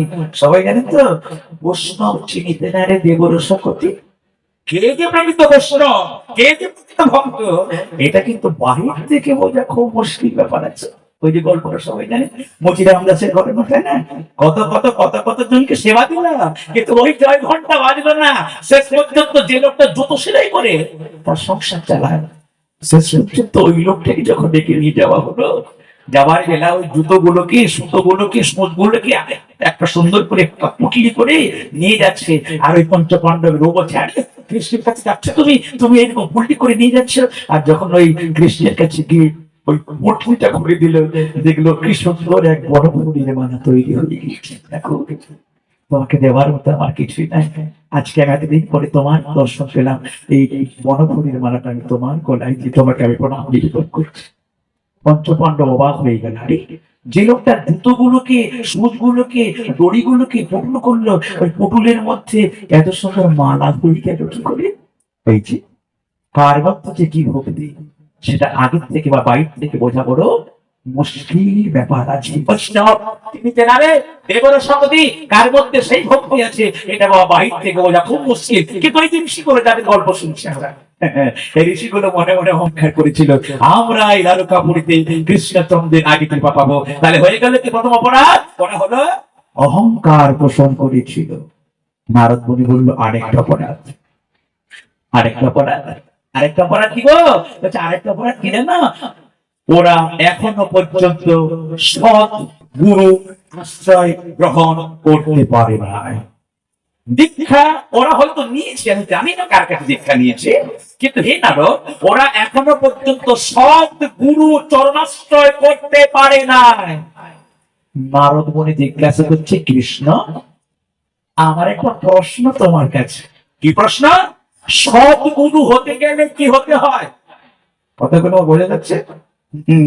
সদ্গুরু হতে গেলে শুধু কি ওই তিলকান্নি করলাম, আমি গেরুয়া বসন করলাম, আমি মালা করে দিলাম, গান করতে পারলাম, ভাগবত করতে পারলাম, অনেক সুন্দর সুন্দর আমি লোককে হরিকথা বলতে পারলাম, তাহলে এইগুলো হলেই কি গুরুগিরি করা যায়? না, গুরুদেব হতে গেলে ওকে ভেতর থেকে কিছু কিছু তৈরি হতে হয়। নারদ মুনি বলল, বলো ভেতরের কি কি গুণ থাকলে একজন ব্যক্তি একজনকে দীক্ষা দিতে পারে। হ্যারি বল, যে কথাগুলো আবার কেউ মনে করছেন না, তাহলে উনি বলে আমাকে লক্ষ্য করে বলছে না, শাস্ত্র কথাগুলো যেগুলো সেগুলি বলছেন, এটাই আমার যোগ্যতা, এটা করার জন্য আপনাকে মায়না করে এনেছি। তাই নারদ মুনি জিজ্ঞাসা করলো, বলো আমি জানতে চাই কি কি গুণ থাকলে তাহলে সেই লোকটাকে সদ্গুরু বা প্রকৃত বলে। হ্যাঁ, এবার বলছি এর জন্য আমার শ্লোক শুনতে হবে। কি শ্লোক? সত্যম সৌচম দয়া মৌনম বুদ্ধি হৃদি শ্রী যশ। বোঝা যাচ্ছে কিছু? কিন্তু বোঝা যাচ্ছে? সত্যম শৌচম দয়া মৌনম বুদ্ধি শ্রী যশ, এতগুলো গুণ যদি কারোর মধ্যে বিদ্যমান থাকে, সত্য এটা বলা কিছুই নেই। সত্যের পরে শৌচ, মানে তার দেহ এবং মন দুটোই শুদ্ধ থাকে। শুধু বাহিরের দেহটাকে তুমি শুদ্ধ করলে, ভেতরের মন শুদ্ধ করলে না, তাহলে তুমি কিন্তু পবিত্রতা হতে পারলে না। পবিত্রতা মানে হলো শৌচ। সেই জন্য আমার গুরুদেব হতে পারে যার দেহ এবং মন দুটোই কিন্তু পবিত্রতা আছে। তোর কাছে দীক্ষা নিলে তবেই আমার মানব জনম সম্ভব। মানে বাহিরে আমি বহিরাকে সাজিলাম, বাহিরে আমি সাধু সাজিলাম, আমার ভেতরটাকে আমি বহিরাকে সাজাতে পারলাম না, ভেতরটাকে সাধু সাজাতে পারলাম না, তাহলে বোধহয় আমি গুরুদেব হতে পারলাম না। নিতাই গৌর প্রেমানন্দে। তাহলে সত্যম শৌচম, এরপর একটা নাম দয়া।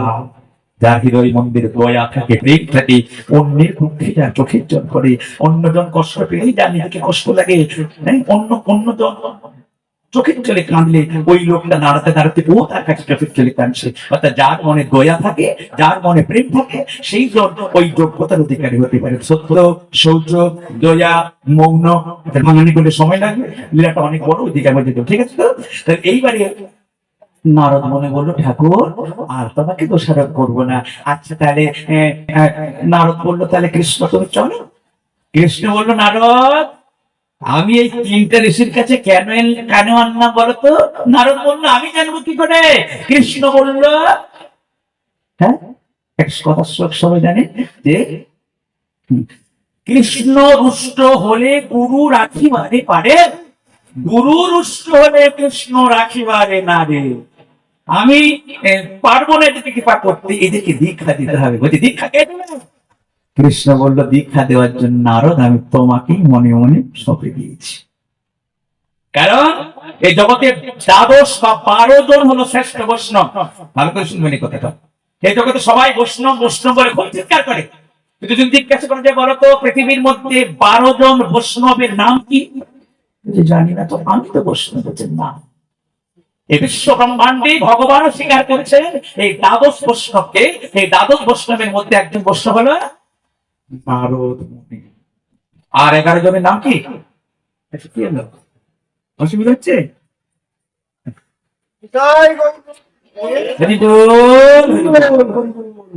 হরে কৃষ্ণ। গান গাইতে হবে? হ্যাঁ না, হ্যাঁ না, লীলাটা শোনো। হ্যাঁ বা পরে বলবে, গান শেষে দিয়ে করবে। কথাগুলো শোনো। আজকে গান এবং লীলা কথা দুটোই নিশ্চিত করে আপনাদেরকে আনন্দ দেবো, কোনো চিন্তা করার দরকার নেই। ঠিক আছে? একটু ধৈর্য ধরুন, জানি। তাহলে কোথায় ছাড়লাম? এই যে তাহলে কৃষ্ণ বললো, নারদ আমি তোমাকে মনে মনে এনেছি, তুমি এদেরকে দীক্ষা দাও। নারদ মুনি বললো, কেন? কৃষ্ণ বললো, তুমি এবং আরো 11 জন হলো এই জগতের মধ্যে সর্বশ্রেষ্ঠ বৈষ্ণব। 12 মহাজন বা 12 পরম বৈষ্ণব। আচ্ছা 12 পরম বৈষ্ণবের নামগুলো কি কি একটু বলবো? বলবো? আরে বলবো তো, মনে রাখবেন তো? বলি মনে রাখবো না, রেখে তোমার দায়িত্ব তুমি করে দিবে।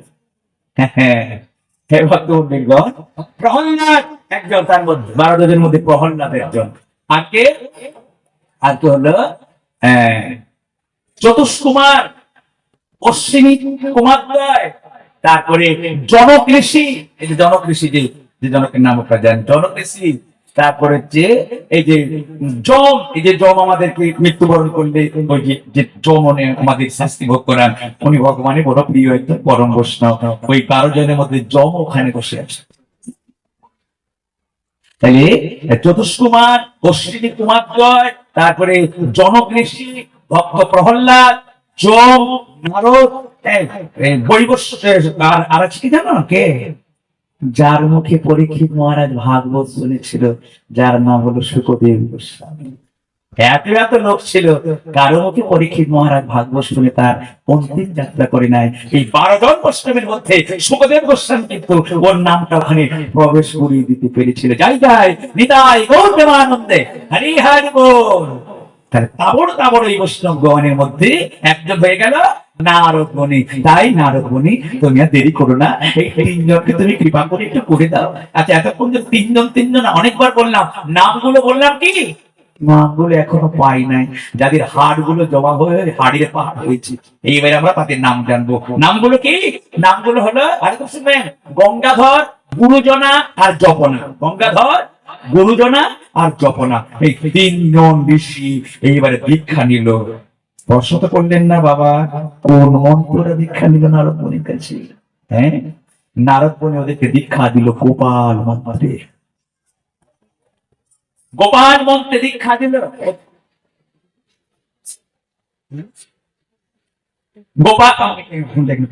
গোপাল মন্ত্রে দীক্ষা দিল।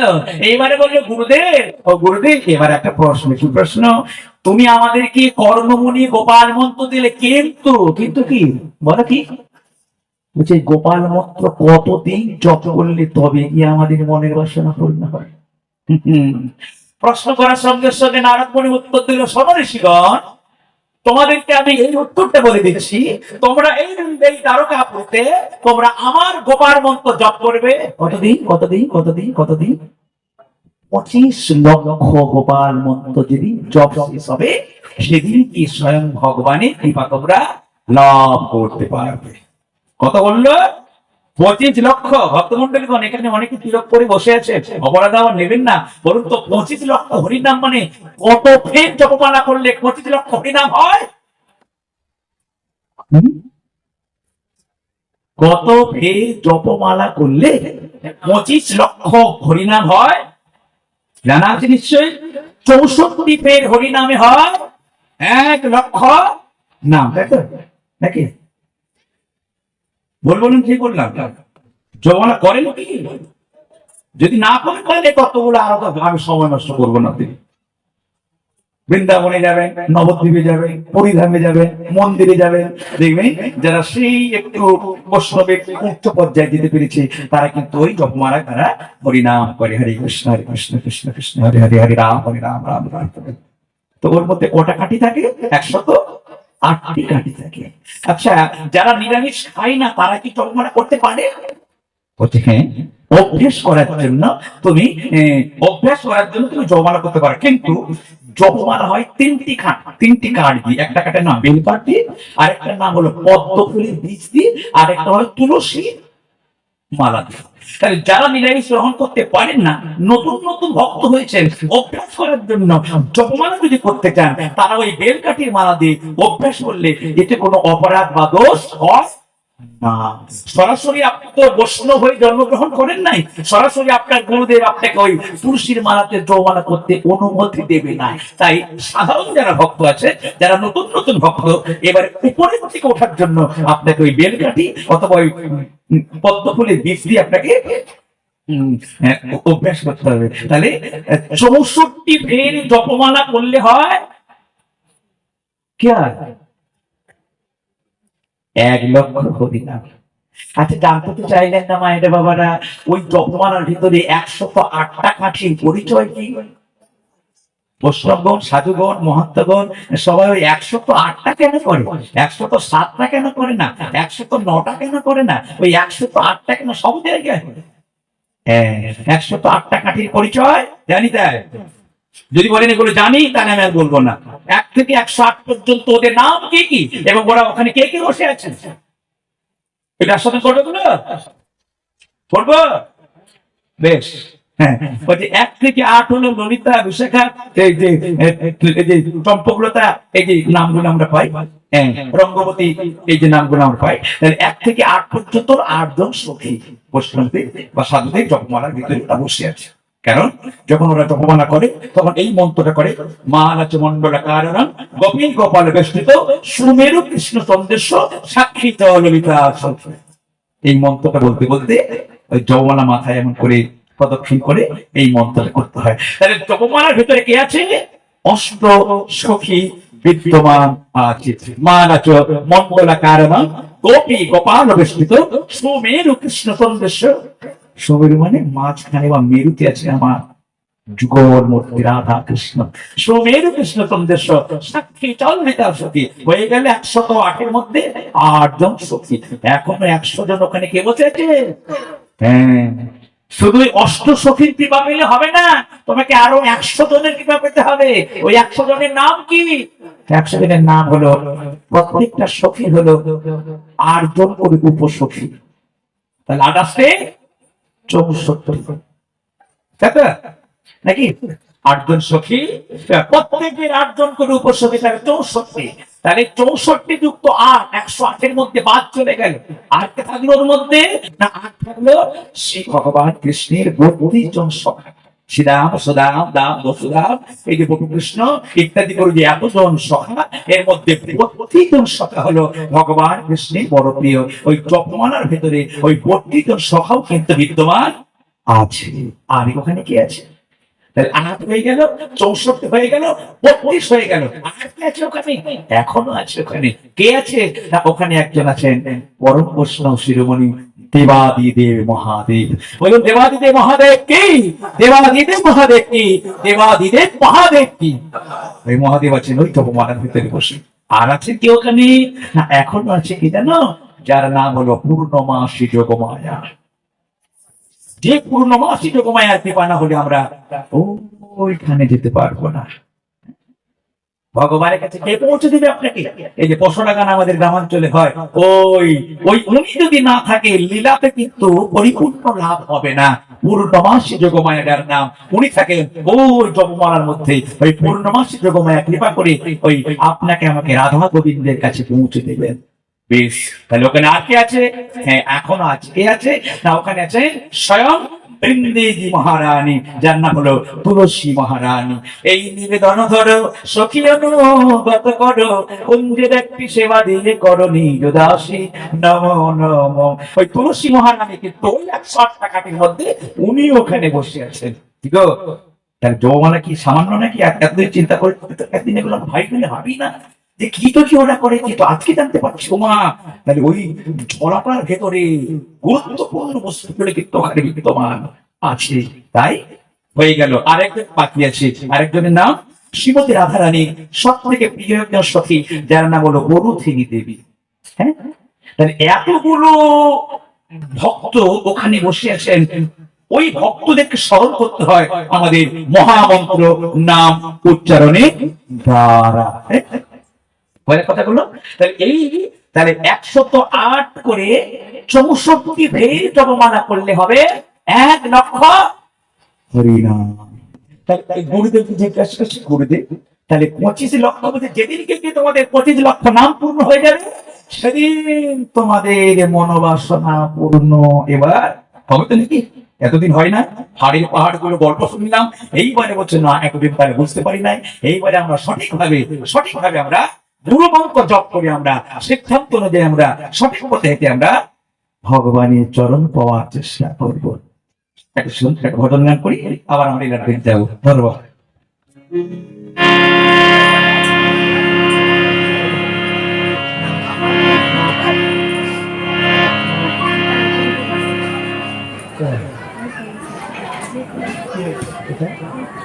আমরা খুঁজছি তো হ্যাঁ,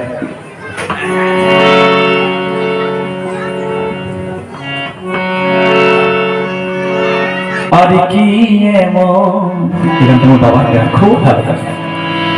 জন্ম হবে মোটা রাখিব বলি আর কি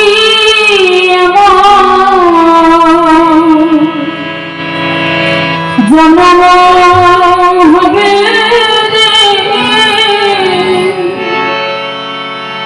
মোরা ডাকিব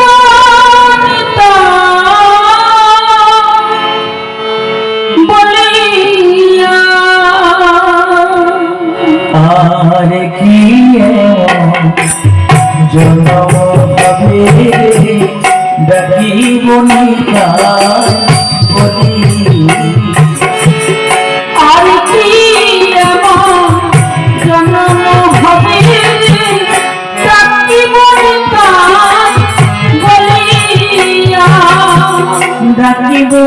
নিতাম বলিয়া রে মন ডাকিব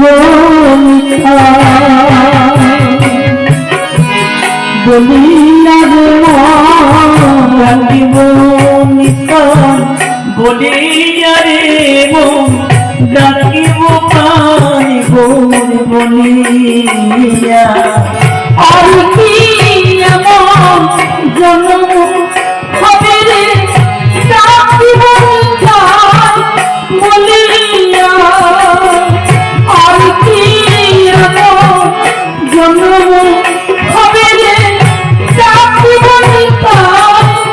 বলিয়া বহু জনমের পরে এলাম ভগবান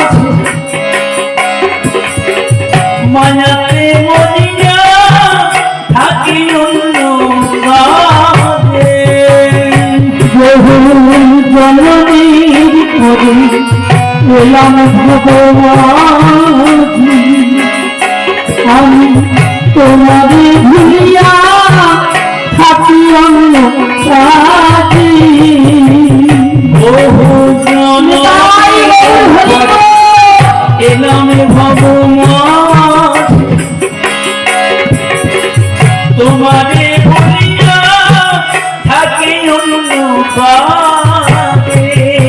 কেন মায়াতে মরিয়া থাকি ডুবিয়া মায়াতে মরিয়া থাকি ডুবিয়া না বলি পদ পদ বলিয়া আর কি এমন জন্ম হবে ডাকিব বলিয়া আর কি এমন জন্ম হবে ডাকিব বলিয়া বলি ডাকিব নিতাই বলিয়া রে মন ডাকিব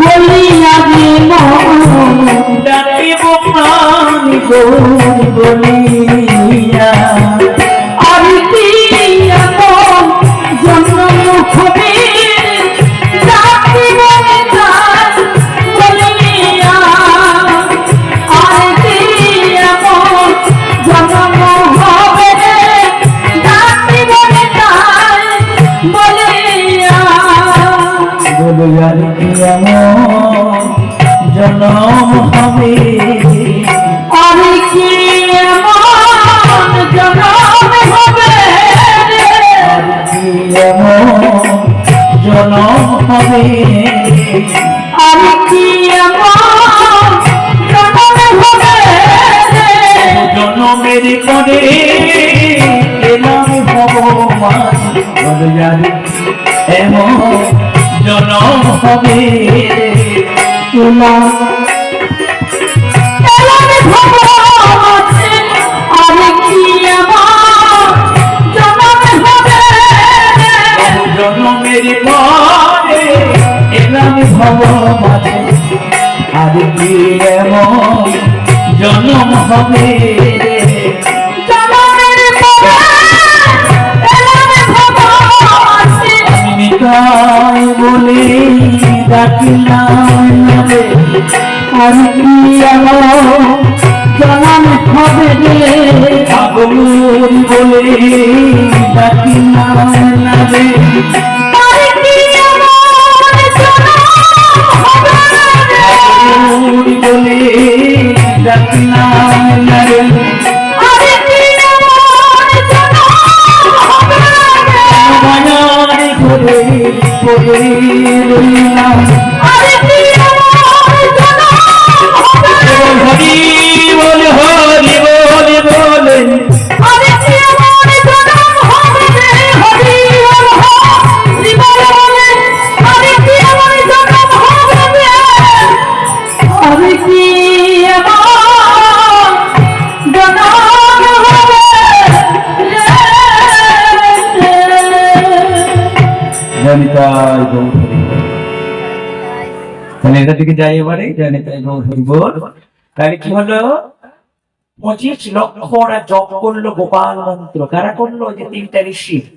কোথায় করলো? ওই ভগবানের নারদ মুনির কথা অনুযায়ী 3টা ঋষি করলো, গুরুজনা গঙ্গাধর জপনা। এবার করতে করতে 25 লক্ষ যেদিন গুরু মন্ত্র জপ হয়ে গেল, এইবারে সেদিন দেখতে পেলে অভূতপূর্ব দৃশ্য। কি দৃশ্য? না, দৃশ্যটা অভূতপূর্ব দৃশ্য। দৃশ্যটা হলো এটা। কি দৃশ্য? আমার দিকে তাকায়। 25 লক্ষ হরিনাম হয়ে গেল না? গুরুমন্ত্র জপ হয়ে গেল। যখনই গুরুমন্ত্র জপ হয়ে গেল, ভক্তবৃন্দগণ, এমন একটা মাথায় ঘোমটা দিয়ে না একটা সুন্দরী মেয়ে মানুষ ওদের কাছে উপস্থিত হয়ে গেল। ঋষিগণ বলল, আমরা তো ভগবানকে চাই, এই মেয়ে মানুষটা আমাদের কাছে কেন এলো? এই মেয়ে মানুষটাকে তো আমরা চিনি না। আমরা তো চাই যুগল রূপ দর্শন করতে, আমরা তো চাই কুঞ্জ মন্দিরে প্রবেশ করতে। ও গুরুদেব, আমরা তো এই মেয়ে মানুষটাকে চাই না। যে মেয়ে মানুষ ওদের কাছে এসে গেল, 3টা ঋষির কাছে, কি সুন্দর তাদের দেহ থেকে জ্যোতি নির্গত হচ্ছে। ওরে বাবা, কি জ্যোতি! এই মেয়েটা কি? মেয়েটি বললো, দেখো আমি কে জানো? কে তুমি গো? আমরা তো তোমাকে চাইনি, আমরা চাই যুগলটুক দর্শন করতে। তাই আমরা এত কষ্ট করে, আমরা 3টা ঋষি এতদিন ধরে ধরে তপস্যা করেছিলাম, যা এতদিন পরে সেই মন্ত্র ঠিক হলো। তুমি কে? তুমি তো আমাদের রাধা গোবিন্দ নও। ওই মেয়েটি বলে বসে, আমি হলাম, এখানে ভালো করে শুনবেন, আমি হলাম রাধা মাধবের কাছে পৌঁছে দেওয়ার জন্য আমি হলাম তোমাদের সব থেকে কাছের লোক। আমি কৃপা না করলে যুগল রূপ দর্শন করতে পারবে না। আমি কৃপা না করলে বৃন্দাবনের কুঞ্জ মন্দিরে প্রবেশ করতে পারবে না। আমার এই দ্বীপে দনদর সখী অন্যগত করো কুঞ্জের একটা সেবা, যে গানটা সবাই করেন তো। কুঞ্জের ভেতরে প্রবেশ করতে গেলে আপনি হাজার চেষ্টা করলেও পারবে না। একজন কৃপা করে যদি ওই এখানে নিয়ে যায়, তাই ওই মেয়েটা মাথায় ঘুমটা যে দাঁড়িয়ে আছে ওখানে, ওনাদেরকে নিয়ে যাবে বলে, এবার বলবে তো তোমার পরিচয়। মেয়েটি বলে বসলো, আমি হলাম রাধা মাধবের প্রত্যেকটি লীলাতে আমি থাকি, আমার নাম হলো ললিতা সখী। ললিতা সখী কৃপা যদি না করে, রাধা মাধবের ওখানে কাছে যাওয়া যাচ্ছে না। আচ্ছা, ও তুমি হলে ললিতা সখী, তাহলে আমরা কি এই জীবনেও পাবো না? আমরা কি এই জীবনেও রাধা মাধবকে পাবো না? আমাদের ইচ্ছে রাধা মাধব, ওই যে রাধা মাধবকে পেতে গেলে তোমাদের আরেকটা জন্ম নিতে হবে। কি রূপে জন্ম নেব? ও মেয়ে মানুষ, ও ললিতা সখী, তুমি বলো আমরা কি রূপে জন্ম নেব?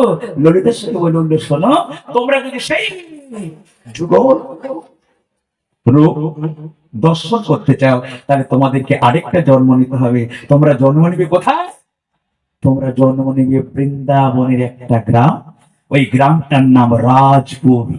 এখনো পর্যন্ত যারা বৃন্দাবন পরিক্রমা করতে যায়, ওই রাজপুর গ্রামে তারা যায়। ওই রাজপুর গ্রামে তোমরা চলে যাও। দেখো, তোমরা, তোমাদেরকে আশীর্বাদ দিলাম, আমি এই জীবনে আছি ললিতা সখী, আসছে কলিযুগে আমি জন্মগ্রহণ করবো তোমাদের কাছে, আমার নাম হবে হরিদাস স্বামীজি। জয় জয় হরিদাস স্বামী কি, জয় জয় হরিদাস স্বামী কি, জয় জয় হরিদাস স্বামী কি। 3টা ঋষি বললো, তাহলে রাস্তা ঠিকই আছে, তার আরো কিছুদিন ভজন সাধন আমাদের চালিয়ে যেতে হবে। তাহলে 3টা ঋষিকে বললো, তোমরা এই পরবর্তী জন্মের জন্য প্রস্তুত হও। হ্যাঁ, তোমরা পৃথিবীর অন্য কোথাও জন্ম নেবে না, শ্রী গোবিন্দের নামেই গুণে, গুরু কৃপার গুণে তোমরা আবার এই বৃন্দাবনে তোমরা জন্মগ্রহণ করবে রাজপুর গ্রামে। আর সময় যখন হয়ে যাবে, আমি তোমাদের বাড়িতে যাবো একটা ছোট্ট পুত্র সন্তান। আহ, কি আনন্দ, কি আনন্দ! হে ললিতা সখী, আমরা কত ভাগ্যবান। এতদিন তো জানতাম না যে তোমার কৃপা না হলে ওখানে যাওয়া যায় না। তাই চলো আমরা দেহটা পরিবর্তন করে আমরা এই গোবিন্দের কৃপায় আমাদেরকে, হে গোবিন্দ, এবার আমাদেরকে বাঁচিয়ে রেখো না, এবার তুমি মৃত্যু দাও। এই মৃত্যু হওয়ার পরে আবার এই দেহটাকে পাল্টে, দেহ পাল্টানো যায়, আত্মাটা কিন্তু একদিন থেকে আরেক দিকে প্রবেশ করে, তাই না? আমাদের দেহটা পরিবর্তন হয়, আত্মার পরিবর্তন কিন্তু হয় না। আত্মা তার যে স্বভাব, আত্মা তার যে গুণ, ওই গুণগুলো কিন্তু থাকে, শুধু দেহটা মাঝে মাঝে পরিবর্তন হয়। দেহের কালো ফর্সা, দেহের এইগুলো পরিবর্তন হয়, কিন্তু আত্মার কালো ফর্সা, আত্মার এগুলো হয় না। আত্মার একটা বিশেষ গুণ, ওইটা হলো আত্মার মনোবৃত্তি, আত্মার স্বভাব, আত্মার মন, এগুলো সবসময় তার সঙ্গে সঙ্গে থাকে। তাই পরবর্তী জন্ম 3টা ঋষি জন্মগ্রহণ করলো এই বৃন্দাবনে রাজপুর গ্রামে। অপেক্ষা করে বসে আছে, কবি আসবে। গঙ্গাধর, নামগুলো বলে দিচ্ছি, গঙ্গাধর, গুরুজনা আর জপনা, ওই অপেক্ষা করছেন কবে কবে কবে কবে কবে দেখতে দেখতে সেই সুদিন এসে গেল। দিনটা কবে? আজকে আমরা আস্বাদন করবো, যার কৃপায় আমরা ব্রহ্মবিহারীকে দেখতে পাই বৃন্দাবনে, যার নাম হরিদাস স্বামী। তাহলে তিনি এই পৃথিবীতে কবে এসেছিল? আর পৃথিবীটার নাম জানবো আমরা। ওই তিথিটা আর অন্য কিছু নয়, ওই তিথিটা হলো ভাদ্র মাসে, ভাদ্র মাসে শুক্লা অষ্টমী তিথি। যেই দিনই আমরা রাধা অষ্টমী তিথি বলে জানি, সবাই জানেন তো? জন্মাষ্টমী, রাধা অষ্টমী, জানেন তো? আচ্ছা, এই যে কিছুক্ষণ আগে বললাম ললিতা সখী, বলুন তো মাগো, যারা পরম বৈষ্ণব তারা এটা উত্তর দিতে পারবেন। কৃষ্ণের জন্ম হলো জন্মাষ্টমী, রাধারানীর জন্ম হলো রাধা অষ্টমী, কিন্তু যে ললিতা সখীর কথা আপনি বারবার করে বলছেন, ওই ললিতা সখী আবির্ভাব কবে? কবে ওটা? ওটা কবে? কৃষ্ণের জন্মাষ্টমী, রাধারানী রাধা অষ্টমী, কিন্তু ললিতা সখীর জন্ম আবির্ভাব কবে? না, রাধা অষ্টমীর আগের তিথি, তিথিটার নাম হলো ললিতা সপ্তমী। ভাদ্র মাসে ললিতা সপ্তমীতে আবির্ভাব হয়েছিল ললিতা সখী, জানিতেন? এই তিথিগুলোতে আমাদেরকে একটু একাদশীর মতো করে থাকতে হয়। কি বললো? শুধু যে একাদশীর দিনে ফলমূল খাবো না, বিশেষ বিশেষ তিথিতে আমাদেরকে ব্রত করতে হয়। কার জন্য? ঈশ্বরের করুণা পাওয়ার জন্য। জন্মাষ্টমী দিনে রাত্রি 12টা পর্যন্ত আমাদেরকে ক্ষুধায় থাকতে হয় বা উপোস করে থাকতে হয়, কারণ রাত্রি 12টার পরে রোহিণী নক্ষত্র থেকে ভগবান কৃষ্ণ এই পৃথিবীতে পদার্পণ করিয়েছিল। তাই ভক্তগণ রাত্রি 12টা পর্যন্ত তারা উপোস করে থাকে। রাধাষ্টমী দুপুর পর্যন্ত আপনাকে একাদশী মতো উপোস করে থাকতে হয়। দুপুরের পরে আপনি রাধারানীর সেবা করার পরে আবার আপনি প্রসাদ সেবা করতে পারেন বা একাদশীর মতো ফল সেবা করতে পারেন। কিন্তু আমরা যারা এখানে হরিকথা শুনতে এসেছি, আপনাদের চরণ ধরে অনুরোধ করে দিয়ে যায়, জন্মাষ্টমী রাধাষ্টমী যেমন বড় করে পালন করবেন, এর থেকে অনেক বেশি করে বড় করে পালন করবেন গৌর পূর্ণিমা তিথি। যাই যাইছি তাই গৌর প্রেমানন্দে।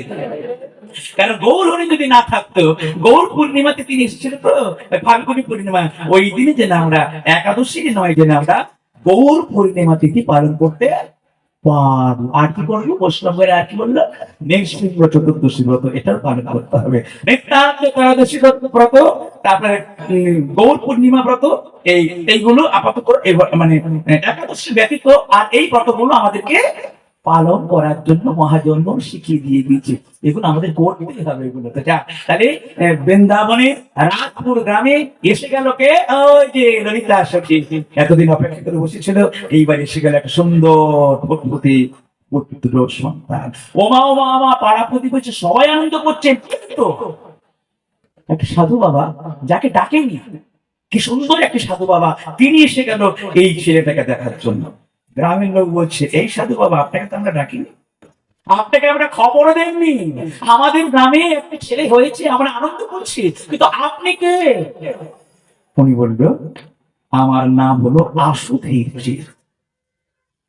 কেলা উল্টো দিকে তাকাচ্ছেন কেন? লীলাটা ভালো লাগছে না? নতুন লীলা, এই লীলাটা এর আগে কেউ করে না, আমি জানি। কারণ আমরা কি করি জানেন? ওই শাস্ত্র খুঁজে খুঁজে খুঁজে খুঁজে অনেক অনেক রাত জেগে জেগে জেগে আমরা এইগুলিকে আস্বাদন করি আপনাদের মনে আনন্দ দেওয়ার জন্য। কারণ ওই পুরোনো কথা শুনে শুনে সেই লীলা না, নতুন কিছু লীলা শোনা সকলের আগ্রহ থাকে। তাই আমরা অনেক কষ্ট করে এই নতুন লীলাগুলিকে মানে সংগ্রহ করে আপনাদের কাছে আমরা পরিবেশন করার চেষ্টা করি। কারণ যেমন আমাদের শিল্পী, আমাদের এগুলো কাজ মানুষকে হরিনাম শুনে তাদের মনে কৃষ্ণ প্রেম ভক্তি দান করা। তাহলে চলুন, তাহলে পাড়া প্রতিবেশী বলতে থাকলো, তাহলে আপনি কে? সাধু বাবা, আপনি এখানে কেন? সাধু বাবা বলল, আমি অন্তরে অন্তরে জানতে পেরেছি আমি যাকে পরবর্তীকালে শিষ্য করব, সেই শিষ্যের পৃথিবীতে আবির্ভাব হয়েছে। তাই এই শিষ্যকে দেখার জন্য, ও যখনই জন্মগ্রহণ করলো, ওকে দেখার জন্য চলে এলাম। কি বললেন? হ্যাঁ, প্রত্যেক গুরুদেব চায় তার মনের মতো একটা শিষ্য। শিষ্য তো সবাই হয়, কিন্তু গুরুদেবের মনের মতো শিষ্য সবাই হতে পারে না। ছাত্র সবাই হয়, কিন্তু মাস্টারমশাইয়ের মনের মতো ছাত্র সবাই হতে পারে না। দেখুন, আজকে গুরুদেব খুঁজে খুঁজে খুঁজে খুঁজে খুঁজে খুঁজে ওই যে ছেলেটা জন্মগ্রহণ করলো, যার নাম রাখলেন হরিদাস, যে পূর্ব জন্মে ছিল ললিতা সখী। আজকে তিনি খুঁজে খুঁজে চলে এসেছেন সেই বৃন্দাবনের রাজপুর গ্রামে। ওই গো, আমাকে একবার ছেলেটাকে দাও, আমি ছেলেটাকে নেই। কে তুমি? তোমার নাম কি? ওই যিনি এসছেন সাধু বাবা, ওনার নাম এবার আমি বলছি। ওনার নাম হলো কি? ওনার নাম হলো আশুধীর। উনি কোথায় ছিল না? উনি শ্রীরাম বৃন্দাবনের মধ্যে 12টি বনের মধ্যে আরেকটি বনের নাম হয়েছে নিধুবন। ওই নিধুবনে উনি এতদিন ভজন সাধন করতেন, কিন্তু রাধারানী বললো, শ্রীমতী রাধারানী বললো, ও আসো দিচ্ছি, নিজের দেহটার দিকে তাকিয়েছো, দেখতে দেখতে তোমাদের দেহটা আস্তে আস্তে করে বৃদ্ধির পর্যায়ে যাচ্ছে। এই নৃতমণির পরবর্তী দায়িত্ব তুমি কাকে দেবে? আসো দিচ্ছি বলে আমি জানি না, এত বড় নিধুবন আমি কার হাতে সঁপে দিয়ে যাবো গো? এই নিধুবনই নিত্য নিত্য গোবিন্দের আশ্রিত হয়। যতদিন মানে আত্মপ্রিয় সেই দিন আপনার কৃষ্ণ নয় কোন কোন ভাগ্যবাণী দেখিবারে পায়, যতদিন একাছে চন্দ্র সূর্য থাকবে ততদিন শ্রীধাম এই বৃন্দাবনে নিধুবনে নিত্য নিত্য রাসলীলা হয়। কিন্তু সেই জায়গায় উপযুক্ত আমি কাকে দেব? আমার তো ধীরে ধীরে করে বয়স হয়ে যাচ্ছে, তাই উপযুক্ত আমি একদম সাধুকে ছেড়ে যাই, যে ছেলেটার উপরে আমি আমার নিধুবনের পরিপূর্ণ দায়িত্ব ছেড়ে দিয়ে আমি আমার প্রাণবায়ু নিয়ে আমি অন্তিম যাত্রায় আমি সেই দিকে চলে যাব। নিতাই গৌর প্রেমানন্দে হরি বল। তাই না, আমি আমি মনে মনে ভেবে নিয়েছি, এই ছেলেটাকে যদি আমি দীক্ষা দিতে পারি, এই ছেলেটাকে যদি আমি শিষ্য করতে পারি, তাহলে আমি মৃত্যুর সময় আমি নিশ্চিন্তে মৃত্যুবরণ করতে পারবো। কারণ দেখবে বিভিন্ন মঠে মন্দিরে বা বিভিন্ন যারা বৈষ্ণব ফ্যামিলি হয়, তাদের একটাই বাসনা, ঠাকুর আমি যতদিন বাঁচলাম তোমার ভজন সাধন করে গেলাম, কিন্তু তো জানো যেদিন আমি থাকবো না, তোমার চরণে তুলসী দেওয়ার মতো উপযুক্ত আমাকে একটা সেবক করে দাও। হরি বল। কি গো বৈষ্ণবগণ সাধুগণ যারা হয়, যাদের বাড়িতে বিগ্রহ আছে, যাদের বাড়িতে মন্দির আছে, তারা এটা মনে মনে চায়, ঠাকুর আমি যতদিন পারলাম তোমাকে ডেকে গেলাম, আমি যতদিন পারলাম তোমাকে মালা পরিয়ে দিলাম, কিন্তু দয়াময় মনুষ্য জীবন তো আজ আছে, কার নাও থাকতে পারে।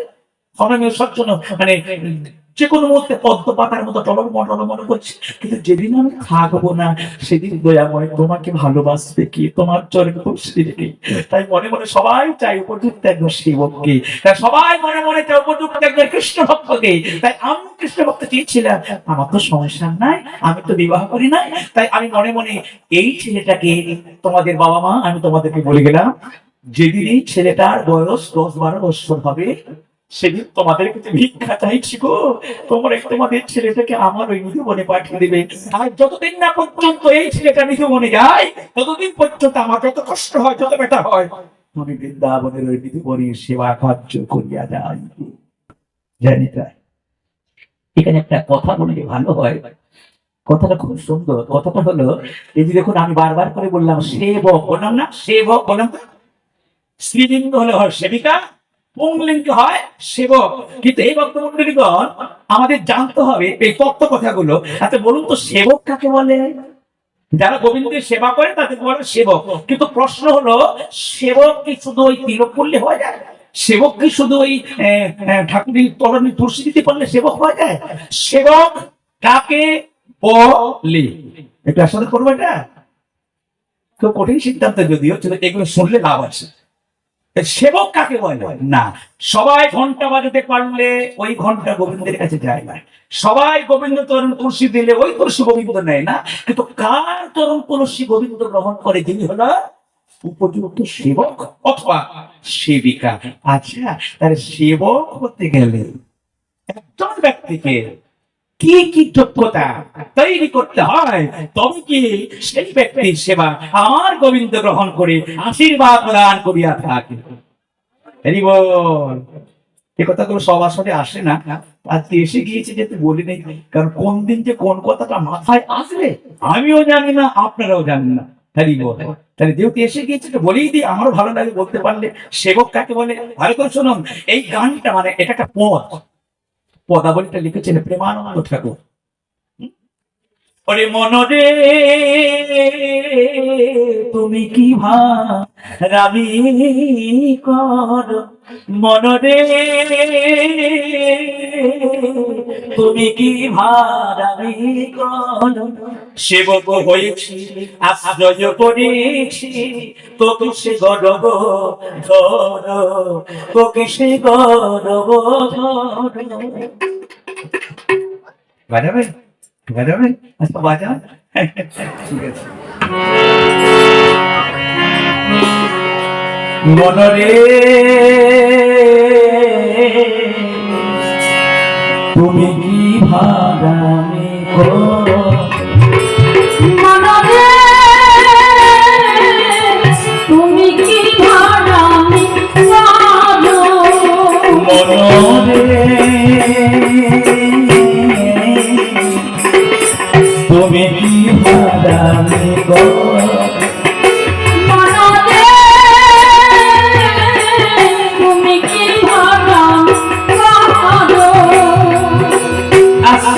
করেছি সেবক হয়েছি আশ্রয় করেছি সেবক হয়েছি আশ্রয় করেছি সেবক হয়েছি আশ্রয় করেছি সেবক হয়েছি তবে সে গডব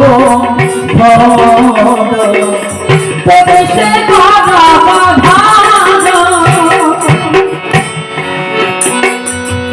সে বলে গহনা গড গুরু সেবা শিকার গুরুবা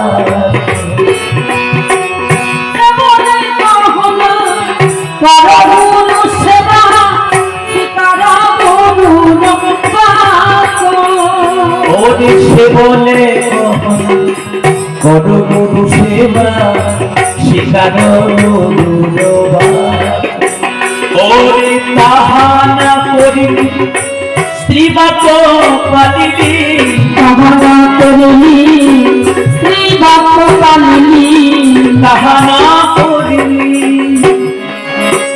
মনরে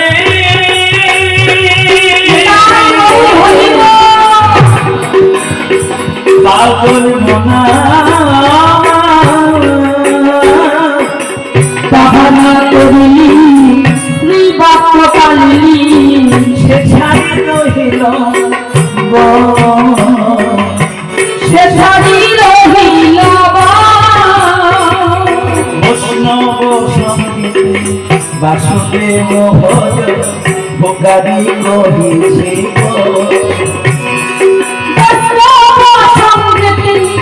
বাসুদেব ভজ ভুকারি কহিছে ওরে বৈষ্ণব সঙ্গীতে বাসুদেব ভজ ভোগারি কহিছে ওরে তাহানা করিবি অসতে মজিলি তাহানা করিলি অসতে মজিলি তাহানা করিবি অসতে মজিলি বগিল করিয়া মা পাগল করিয়া না কবলে গহনা কবলে